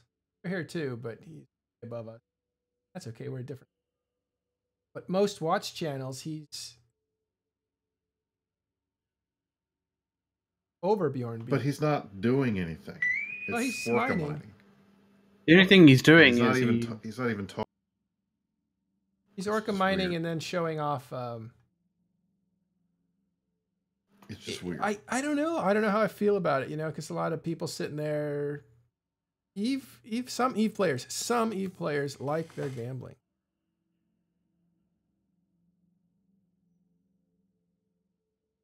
Okay, so I'm just talking a little closer to the mic to make sure that you guys hear my complete sentences.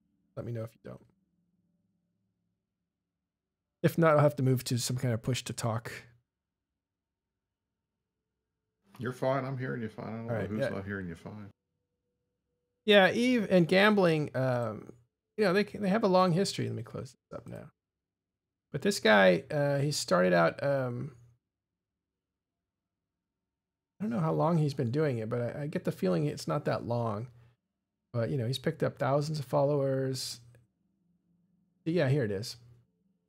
90-day growth. So let's assume that he really didn't start until January 28th. He's just growing so fast. But the product he's putting out isn't really showing. I think he's showing the game, but the game almost feels like a backdrop to a casino type thing where there's a lot of waiting around for giveaways and lotteries type stuff. I can't speak too much about it because I only saw it for like a half hour and viewed some of the things because I was so interested in who was new on the scene that was doing so great. And then when I saw that, I thought, oh, it's a different audience. It's not really showing the game, but using it as a backdrop. Oh, look at this. So mostly EVE Online, and I guess that's Diablo. I can't tell the color. It could be Black Desert Online. So maybe he's a Black Desert Online guy that's come over recently. I have no idea. It would be interesting to find out. But yeah, that's a heck of a jump there. Just out of curiosity, let's see what Talking in Stations is like. Comparison. A lot more gradual. This is the point where Matterall says we're going into gambling. That's right, boys. Right, there you go. I just have to facepalm. I just did a giveaway though for Roracle Blueprint, delivered now to our 2000th member of Discord, which we're happy to hit that milestone. I don't know if we actually did hit it. McLeod and I were having a conversation about it. I think we passed the 1,000 mark, but I'm not sure it was the second. Yeah, let's start a new show called Gambling in Stations, and I think that will do. Oh, fuck. Yeah, do really well. I don't know. It's kind of weird. Like that. Would I care if it wasn't? That kind of thing is totally not for me. It's never been for me. I look at it and I just see ashtrays and smoke-filled rooms, and it's not. Most casinos are smoke-free nowadays, bro. I am fine with it so long as it's being done by people who understand it. Like if it's being basically touted to like underage kids. That's where I have the issue. And there are a lot of things, especially like loot boxes in games nowadays, which, in my opinion, a lot of them tend to fall under sort of like what is essentially gambling. That they are specifically designed for the younger generation. Hey. And that I have an issue with. A Wildstar just gave us a subscription after saying we're his favorite podcast. So thank you very much, Wildstar. Always welcome here. Oh, thank you. So you got Talking in Stations. You're going to have Gambling in Stations. Are you guys going to put up an open comms group? No. Called Drinking in Stations to come after us?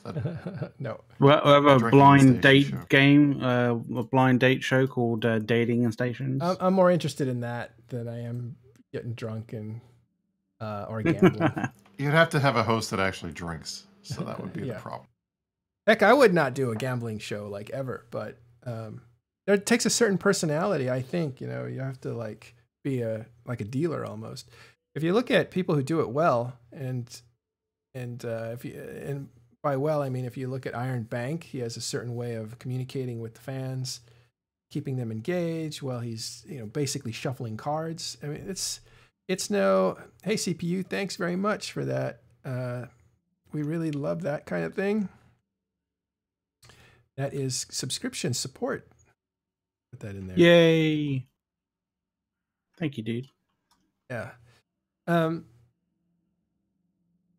It's just not, I think it's a talent. It's really a talent to be able to do two things at once, to talk to people and keep them all feeling engaged, and at the same time shuffling the cards and shuffling the next prize and all that kind of stuff. You have to have a lot of support as far as things already ready to go, buttons you press and things happen. There's little art pieces, which I think this guy has. If we want to, like, I'm gonna bring up his channel again. I'm not picking on him. I'm just kind of like wondering if he's going to survive long. If you see these little icons and stuff, I figure that's all like that kind of category of, I don't know, pinball machine kind of graphics that go around. Attract mode. Yeah. It's a whole style of thing. It's not us for sure, but it definitely has a vibe. And for a lot of people, killing time in Eve because they're doing mining that may be boring to them or whatever, instead of watching a movie, they might, gamble a little bit. Mining is boring to everybody. I don't know if mining is boring. It definitely feels that. I think that passive income feels pretty good. You always check to see how much you've made. You're looking at how much you've mined, and you start feeling the I will call it serotonin, but the dopamine for like, wow, I had 2,000 of that, now I have 4. That feels pretty good. I think there's definitely something that's attracting people. All right, so the bigger thing though is, let's leave that guy alone. He's doing his thing, and if he's a problem for the game will take care of him. Oh, free loot just popped up. What's that? Oh no, that's Are we watching a stream of someone else watching someone else's stream? This Is that what That's we're exactly doing what now? is happening right now. This is very What meta. the It's literally very meta. streamception. Yeah, I hate this. this is very meta. Streaming in stations. Okay. Yes. Away from that, what we want to show you though is. Does anybody know where this guy's mining? How has he not gotten ganked yet? Oh, I don't know. It's probably in Delph. Someone phone Marshy. Let's go to Talking in Stations YouTube. Make sure to do it one account at a time, right? Hey, Jen, it's been a while. How you doing, man? I'm good. Tell me what's new. I passed my exams, which was pretty good. Congrats, bro.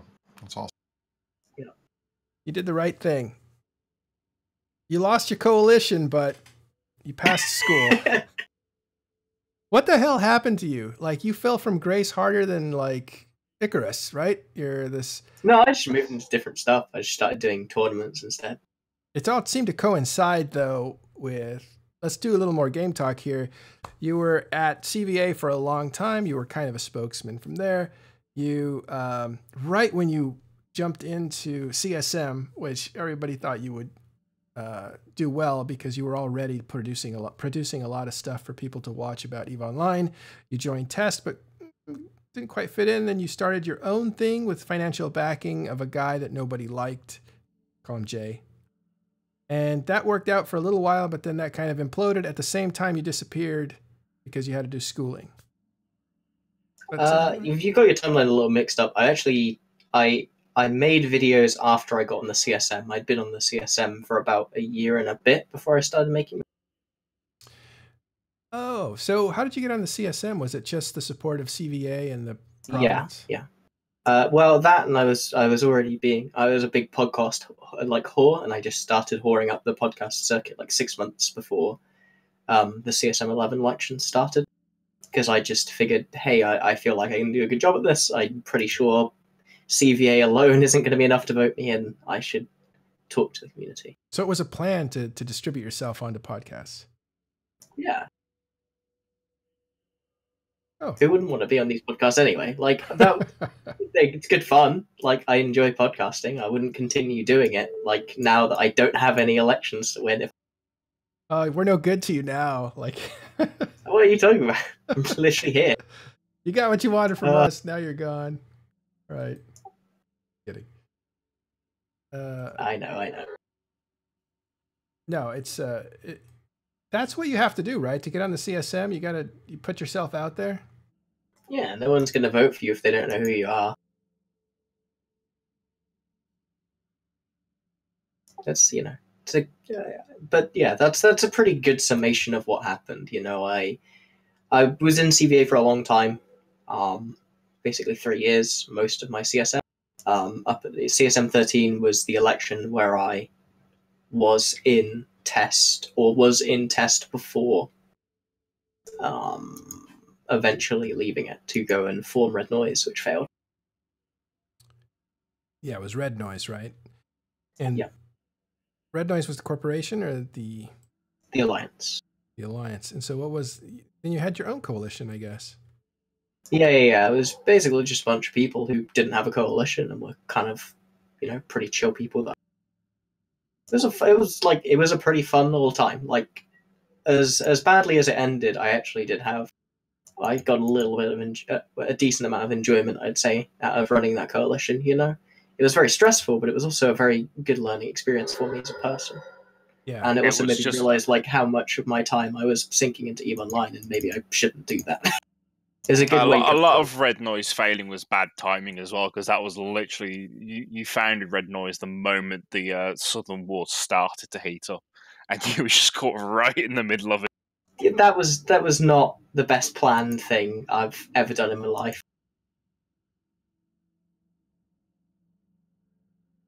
Well, how much of that was true, though? Because what we heard was that you were being financed by Jay.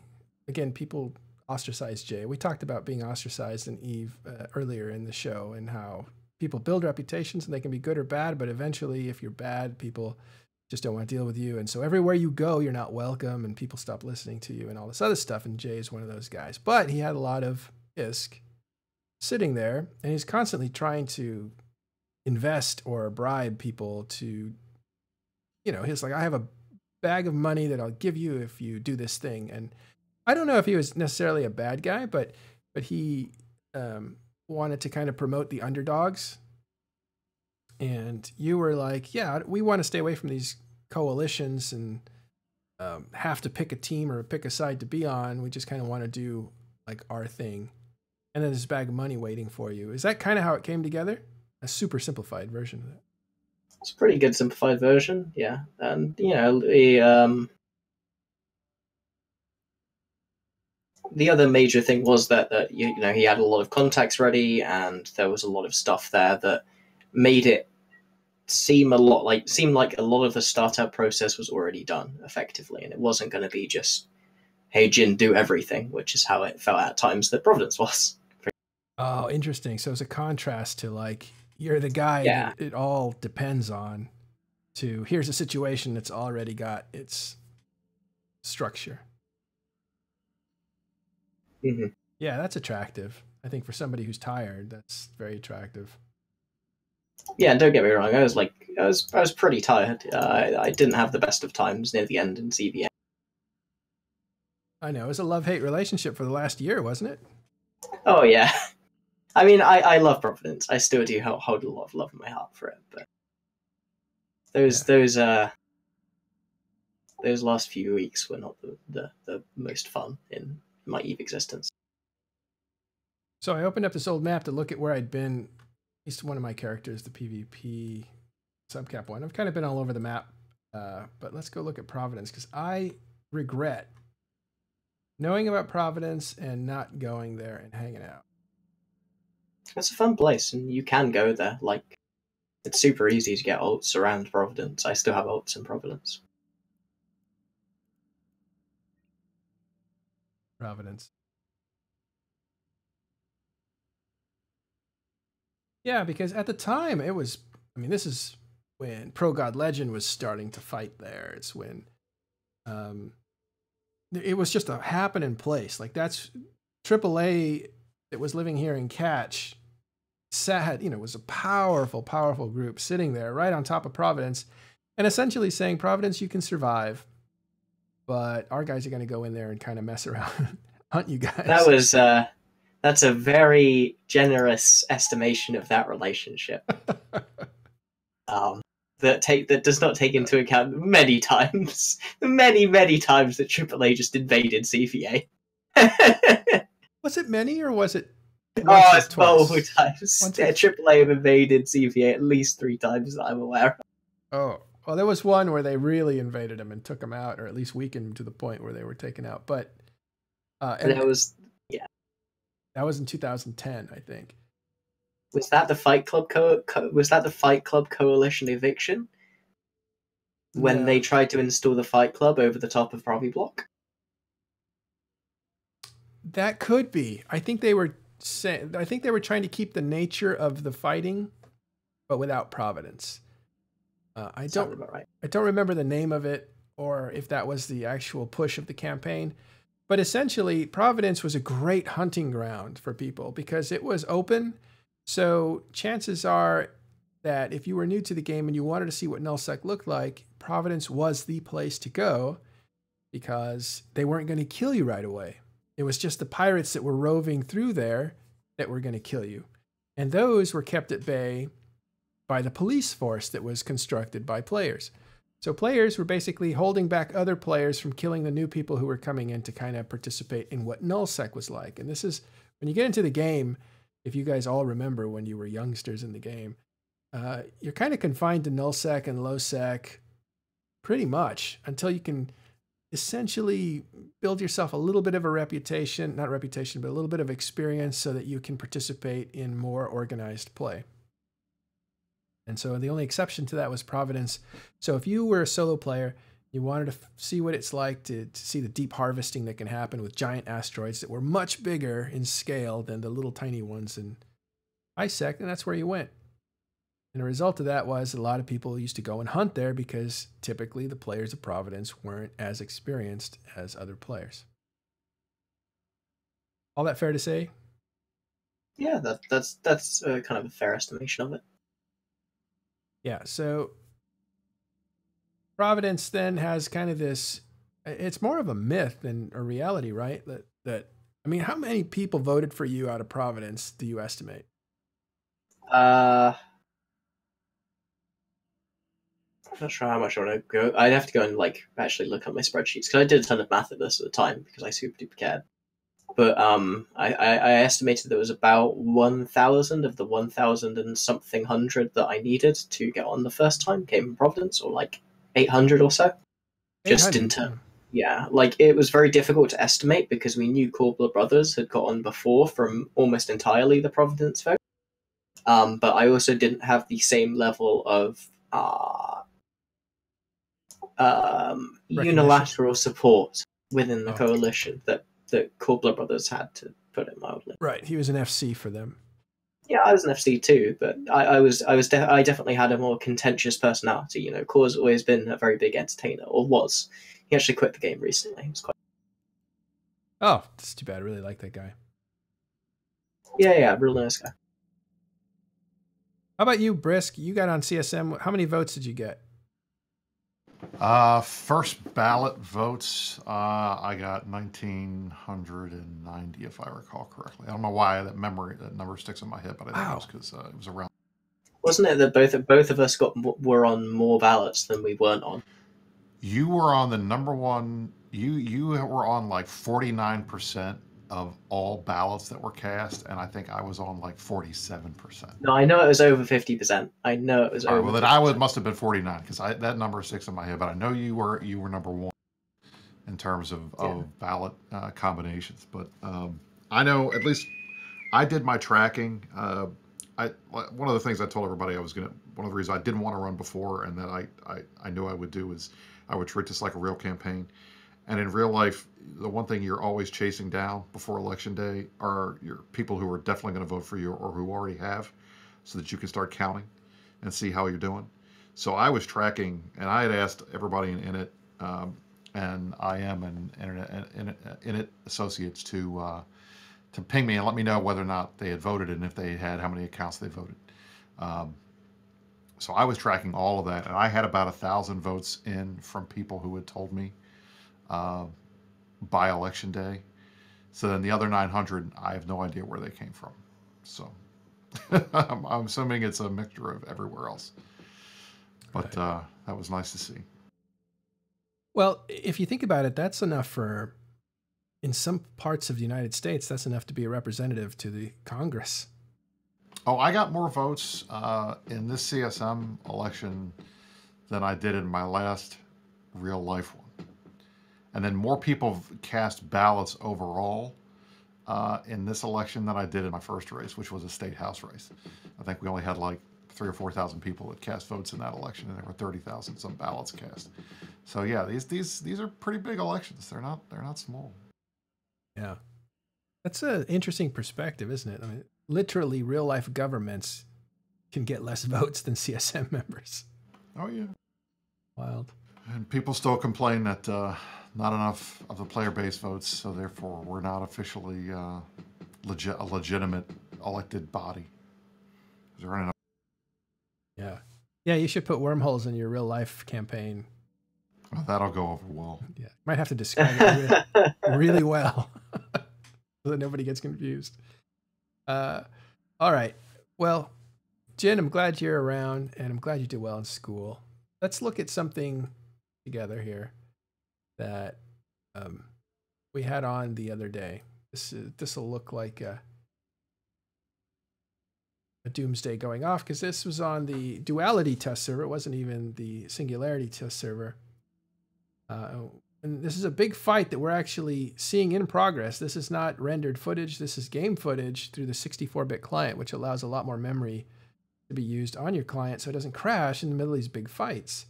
And so you can see that allows you, with the help of McLeod and also Commander A's, to swoop in and look around at the all the debris and the cannons going off as they shoot, other ships and stuff. And this is all completely impossible to film right now. If there's a big fight, even a 500-person fight, it's impossible to film this kind of experience of what's actually happening there. And I think Eve's really suffered for it, because people have to explain all the dots on the screen that are not compelling at all. And this is a completely different way of approaching big fights, especially super capital fights where there's actual scale to these ships. We're super excited at the possibilities. I'm just waiting for the situation where we have someone has a 3D mouse and they follow a fighter squad like the Death Star run in Star Wars, just going towards a keep star, and just watching that in real time on a massive scale fight like UALX or X-47, and just seeing like turn the UI off and just following the fighters in, and just seeing all the enemy ships just up there from the perspective of the fighter pilot. Yeah, that would be insane. Be beautiful. Not sure how much of this is gonna hold up, but there's a second part to it that's very interesting. There's one thing, it's one thing to have your client be more powerful, more able to support memory to use on the game, which allows what we're seeing. But the servers have to keep up too, and that's where a big problem has been. Either disconnects have been a big problem for scale fights, or the server basically just breaking down or melting down, literally melting, overheating, and crashing the whole match, the whole battle for everybody. And so in a few days, I believe between the 18th or 23rd, there's the convention for video game developers. I think it's called GDC. And they're going to do a test on a new technology that CCP is going to participate in. I think they're going to give this group assets from Valkyrie, which are basically designs from EVE Online of ships. And they're going to have a giant fight. They hope to get 10,000 people on there. I don't know if they'll get that number without doing a ton more publicity, which is what we can talk about in a second. But 10,000 people fighting in a free-for-all, and they want to really test how this cloud-based server can handle EVE Online. And if it can, by the way, the ship that you're seeing right now is ISD ship. and it is a Moloch on screen there. And we'll try. Commander A's will try to shoot it, and it will actually disappear when he does. It jumps out right before he shoots it with a Doomsday, which is kind of entertaining. But you can see all the beautiful lighting effects and stuff. Well, back to the server technology. It essentially is a mapping. I'm going to explain this badly, but a mapping of nodes that can call the resources that it needs. So whereas you have to contact CCP today, you have to contact CCP and say, we're going to have a big fight. Please reinforce this node. They can then assign more stuff to it manually. That takes notice that something is going to happen, and that takes, it takes some forethought. And so something spontaneous that kind of escalates to a certain point will always be limited if it's not reinforced ahead of time. So that is inefficient. The system that we have now is inefficient. And we also have a thing called tie-dye, which slows the whole game down so that commands from all the players can be sorted out and processed in order, and it's just a fairer way to do things. And those two things together really take some of the impact of big, large fights away from EVE Online, or from the players' excitement. And so this might be a recipe, this server that can actually do what people do manually, can do it technically, automatically. It can essentially assign more nodes to wherever the fight is happening and take them away from places where there's no action happening. And it can not just do, twice the size of a node, which would probably be what a reinforced node looks like, or 3 or 4 times. It can go 6, 7, 8. I think theoretically it's kind of limited to the size of the whole cluster of nodes, which essentially means you will have as much server power as you need for the fight without anybody doing anything manually. So there won't have to be any advanced notice. And so this technology then starts to bring in the idea that EVE can scale now to match what players can push. And of course, it's something that we're accustomed to challenging CCP at and doing and matching everything they do. We kind of break it. So CCP is inviting us to break this technology in a few days as players. So we should, if we can, show up and do what we can to break this thing. Because when they break it, that's when they figure out how to fix it and how to, what's the right way to develop it and what is a dead end. I think I've explained that well, but I'm not sure if anybody has anything to add to that. Not pretty good, personally. Yeah, it's Good. pretty good layman's way of explaining what they're trying to do. Because I'm on their Discord because I signed up for the beta, and they go very in depth technology wise in terms of how, why, where, and what it does in comparison to a normal operating system. So, yeah, considering we're trying to explain it for everyone, that's a very good way of explaining it. All right, this is very funny. Now he is the Doomsday is being lined up on this ISD, which is basically a game dev. And he's about to shoot a Doomsday, and you're going to see this Moloch disappear right before the Doomsday is about to go off, and then he's gone. And then the Doomsday hits. that was a funny moment. That was a few days ago when we were testing the 64-bit client. It's funny because it looks like the bosun made the thing disappear. That's kind of funny. Yeah, literally jumped out at the last second, which must have been hilarious on their side of things. Yeah, anyway, these sweeping visuals that you're seeing are a product of 64-bit client, which is different from the server side of things. But the point is, these two things together, with a stronger client for players and a stronger server operating system, EVE Online is literally looking into a whole new way of visualizing the game and actually experiencing it at the big levels that people read about. They can really only read about it. But I think now you're going to be able to see it visually, feel it viscerally, and experience it without the trappings of, oh, we've hit technological limits again, with disconnects and stuff like that. There's always been that adage of like, you see a sped up video of the massive fights, and it looks spectacular, etc., etc. But the issue is that when you actually look at the raw footage, or when you look at someone who's live streaming it, it's literally like a slideshow, and it's not representative of what the game can be. Yeah. It may, yeah, fair enough. Like, someone coming into the game not realizing, what, how big a deal a Titan is, will not really sort of see a Titan and, see a bunch of Titans and think that's a big deal.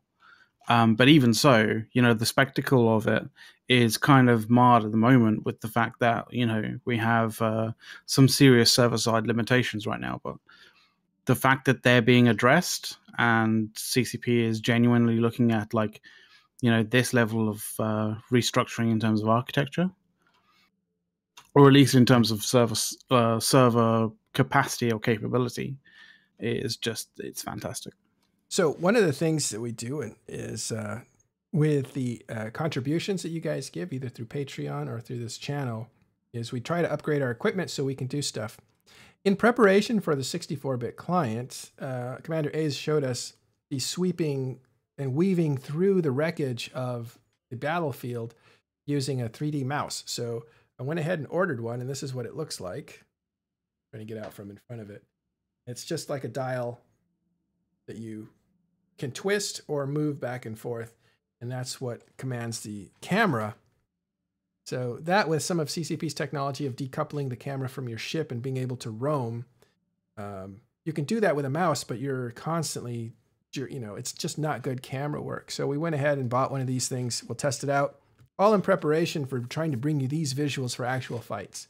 So the next 9TAC4 that has 6,000 people in system, well, that may actually crash still, but let's say the server works and we're in a 9TAC4 situation or a smaller one. We want to be able to fly into the fight and show you the destruction of ships as it happens. And that was what this showed us. Again, this stream was only a couple days ago. Is you can be there while you see the impact of the missiles hitting the ship and the change in the hull to make it look like it's actually being destroyed. And it was much more dramatic than anything we've seen for a big fight. I was blown away by the end of it. All right. I looked at the test footage of the 1,000-man test that the 8th engine ran. I can't remember when. And when I put two and two together and went, okay, so this is what it's currently doing with 1,000-man. If this can get to 10,000-man, what's it going to do to Eve? What I was seeing was a situation where the game was running at between 60 and 70 FPS, couple of dips here and there, still, very much in pre-alpha, so, can't expect everything to be perfect. But I was noticing that everything was very fluid and everything was working as it should. The other thing I was noticing was there was a lot of missiles, projectiles being used in the game. So you're going to see a lot more ability to have full-blown projectiles flying through space in theory in the game. So things like Leviathans, Phoenix, Drakes, Caracals, that sort of stuff. In big fights, you're going to be able to follow the missiles through their flight path, for that extra added cinematography without any issues.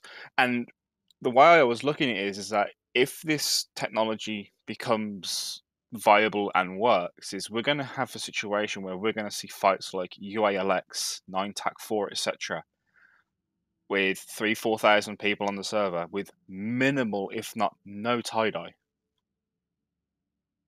Yeah, that's the server you're talking about, right? Server side. Yeah, that's what the server technology was showing me. And then when you add on top of that the ability for the 64-bit client to have the graphics on top of that, it's going to push Eve from where we know it today, where potato mode is a mandatory for anything over 1,000-man fights, to your avid cinematographers are going to be going into these 5,000-6,000-man fights going, give me everything. I want all the graphics. I want all the ability, and I'm going to follow everything. Because some of the aspects of the limitations on the FPS of some of the really large scale fights is the fact that the server does need to send packets or send information to the client. And as far as I know, the client doesn't draw a scene, or at least doesn't draw the frame for the scene unless it has the information. Yes, that's correct. So So the that's slower, why I remember Avaran was doing a stream, and you could actually watch his FPS counter. Like when he got a burst of information from the server, his FPS would spike 30, 40 FPS, and then it would just die to 0 until the next packet came through. Because this was also to do with rubber banding, is the client and the server actually run two separate physics engines. So your client runs a physics calculation and the server runs a physics calculation. And what can happen is those run out of step with each other ever so slightly. And that's where you see on your screen, you're sitting on the gate at 0, but the server says, no, you're still 10 kilometers off. But your client still says you're at 0. So that's where desync and rubber banding comes into play.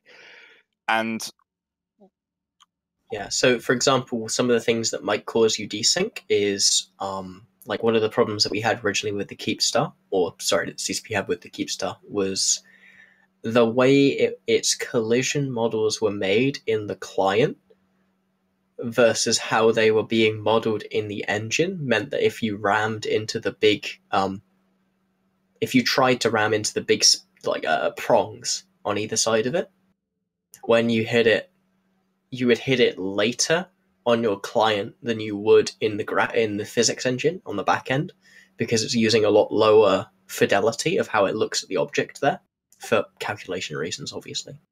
And that meant that you were able to move your ship closer on your screen before you bumped away than the server thought you were, and it would never update.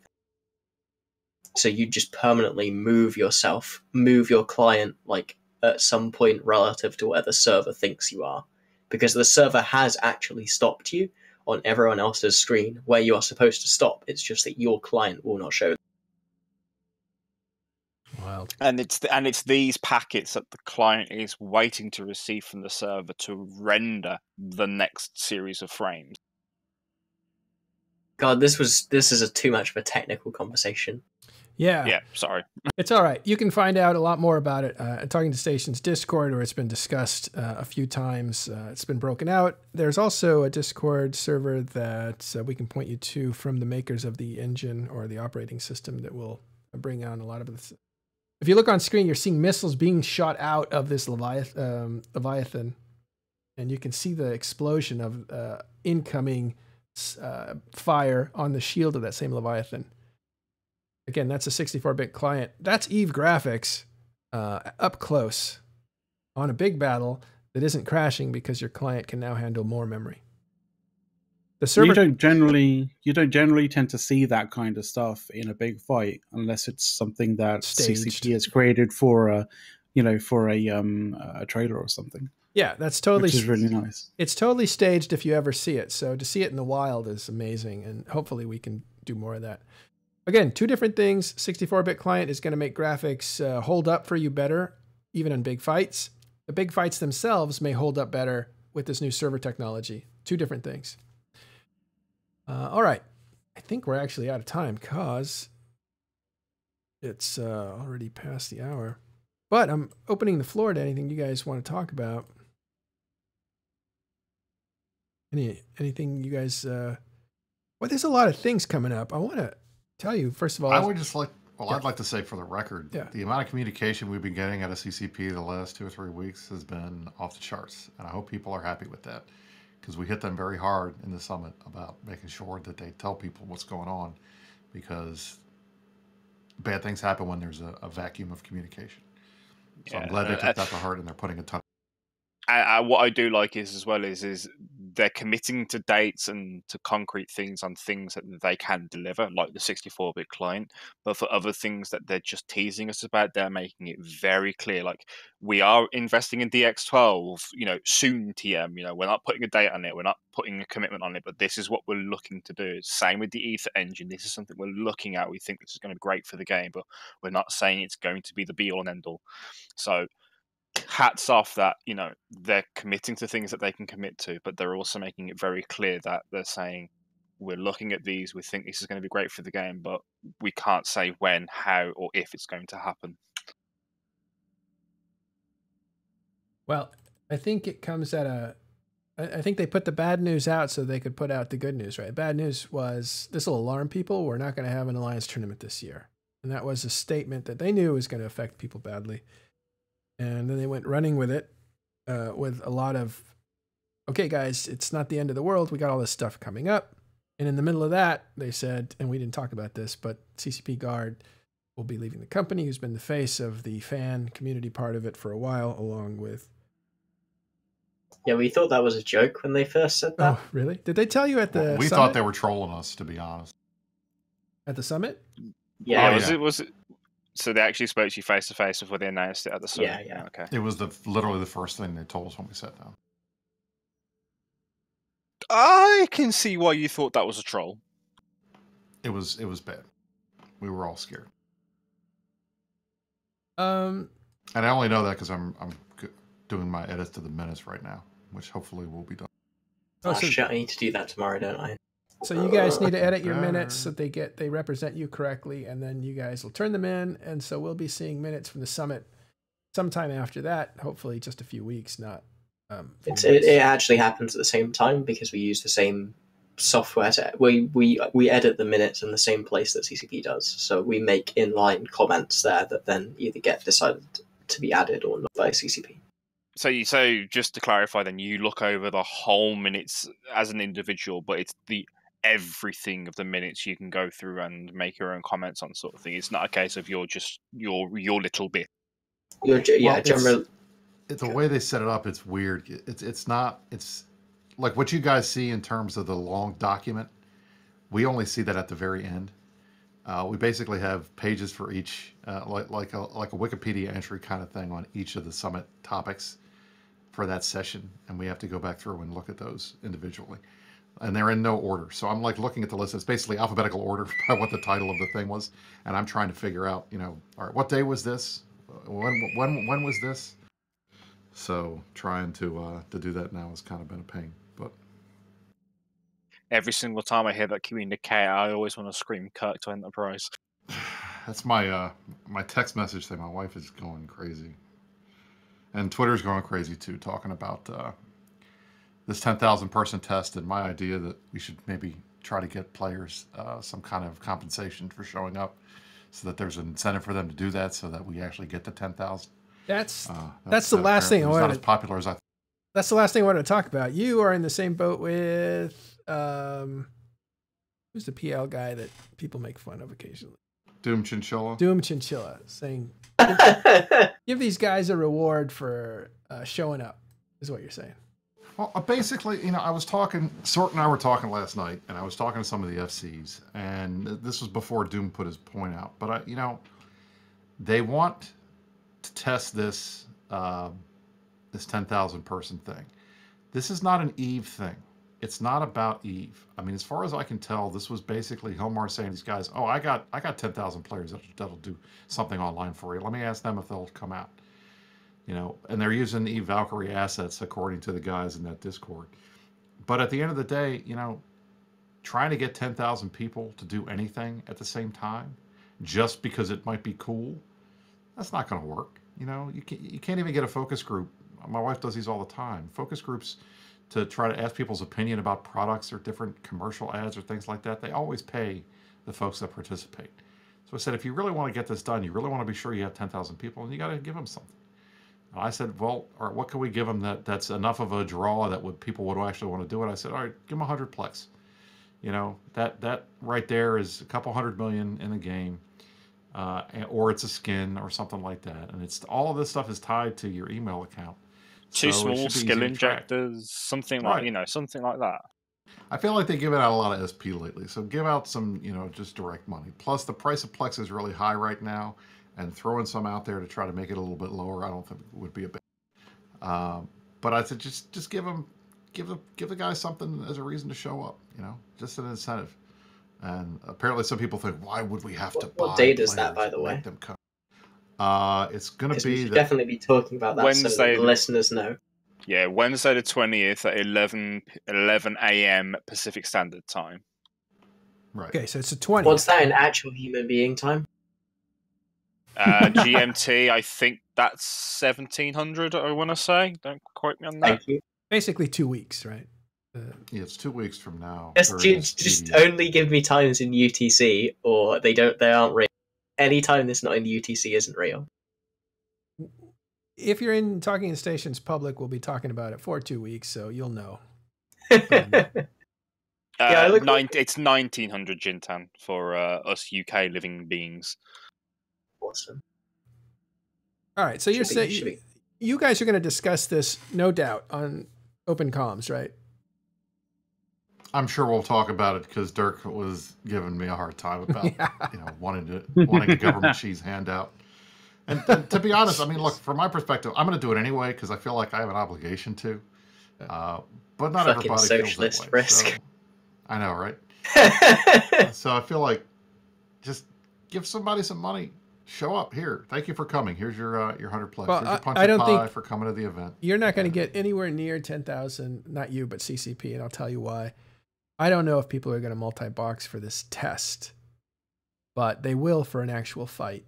And I think a lot of the people in the big fight of 9-Tech 4 were multi-boxing. Oh yeah, everyone was. It was like even the 64-bit client test. Like we as tests, we pinged out a few times, and we formed up, people with 3, 4, 5 accounts. So that's not the usual. Especially in this situation, I think they want one person, one account, one bum on seat. It's not a case of where we're going to be able to run 5, 6, 7 instances of this from what I'm looking at and reading. Yeah. So some of the talk was you got to reach out beyond Eve because if you get just bums in seats, players in chairs, bums is a bottom, by the way, not a bum, B-U-M-B. Although, Eve players could be bums too. If you want people in chairs playing the game 1-to-1 ratio, you're going to need to reach outside of Eve in order to get to 10,000. Because I don't think you're going to get 10,000 people sitting and playing Eve online that want to do this sort of thing. I don't know. We'll see. I mean, a 10,000 PCU would be pretty sick. It would be a nice marker, and it would be surprising and somewhat shocking to me. It would totally Wait, no, not 10,000. Like 10,000 is actually pretty normal, isn't it? 10,000 characters is really normal. Yeah, we're how talking many of them are actual individual players? That's sorry, that's a good distinction. I was wondering, I was confusing myself for a moment there. I was like, 10,000 players would be really cool. Why is that really doable? Actually pretty depressing when you look at the launcher? Like, I just had a moment there. We shall see. So that's coming up. We want to test it and break it, have them rebuild it. And then apparently it won't be hard. Just knock on wood for that. It won't be hard to move EVE Online to that server. So it won't be like, oh, well, we'll only see it in 3 years when they actually migrate all of EVE Online to this new server style that can handle our giant fights. Not the case, apparently. Apparently it's really not going to be difficult to move to that. So it might be a matter of months rather than years. Well, there's a bit of a reason for that, and the reason for is I believe that the kind of company that has this system is designing it more as an operating system that can basically launch and run like other environments. So you can kind of consider they're doing kind of a low level coding language. So there are levels of coding languages, and your high level ones are things like your VBAs and I don't know, like shit. VBA is the only one I know because I'm terrible at coding. That's something that interacts with very, very basic like processes that are built into the machine by a lower level coding language. So this VBA, is C++, C#, that sort of stuff is higher level. Then you're looking towards more like the assembly level, machine level stuff. So you're talking like pure C, that sort of stuff. What this all the way down to binary. Yeah. what this system is trying to do is it's trying to be the medium between the server process and the actual hardware. So what should happen is you have one node of Eve running, it notices that it's being absolutely hammered, and what it does is it goes, I'll tell you what, then let me just split it up into 4, 5, 6, 7, 8 different instances. It handles all the interaction and all the interconnectivity, but it leverages 8, 9, 10 servers worth of CPU power for this one instance, or this one node as we know it in Eve parlance. Kind of like Eve having a butler. Well, good explanation. You guys love to dive into the tech stuff, but it's all fascinating. Find out more at Talking Station's Discord, or talk to Seraph here, Seraph Paticane. I'm going to have to wrap up. It is that time. Thanks, guys, for sticking around. We'll do this again next Tuesday, but I want to first tell you that if you want more Talking Stations and EVE Online tonight, in a few hours, let's see, in 6 hours, 6.5 hours, you'll be able to see Talking Stations midweek report with Artemis and Ron and Silver Suspiria. Those guys usually talk about other parts of EVE Online that don't get covered all the time.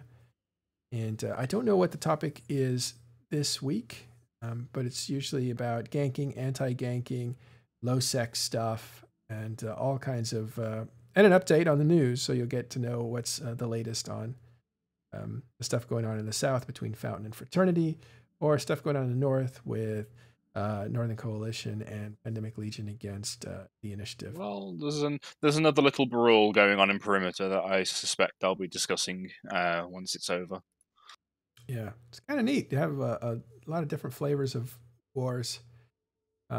We also want to cover smaller fights that are important to the people who are fighting in those fights, and we'll always strive to do coverage on that kind of stuff as well. So we're not just talking about the same people over and over again.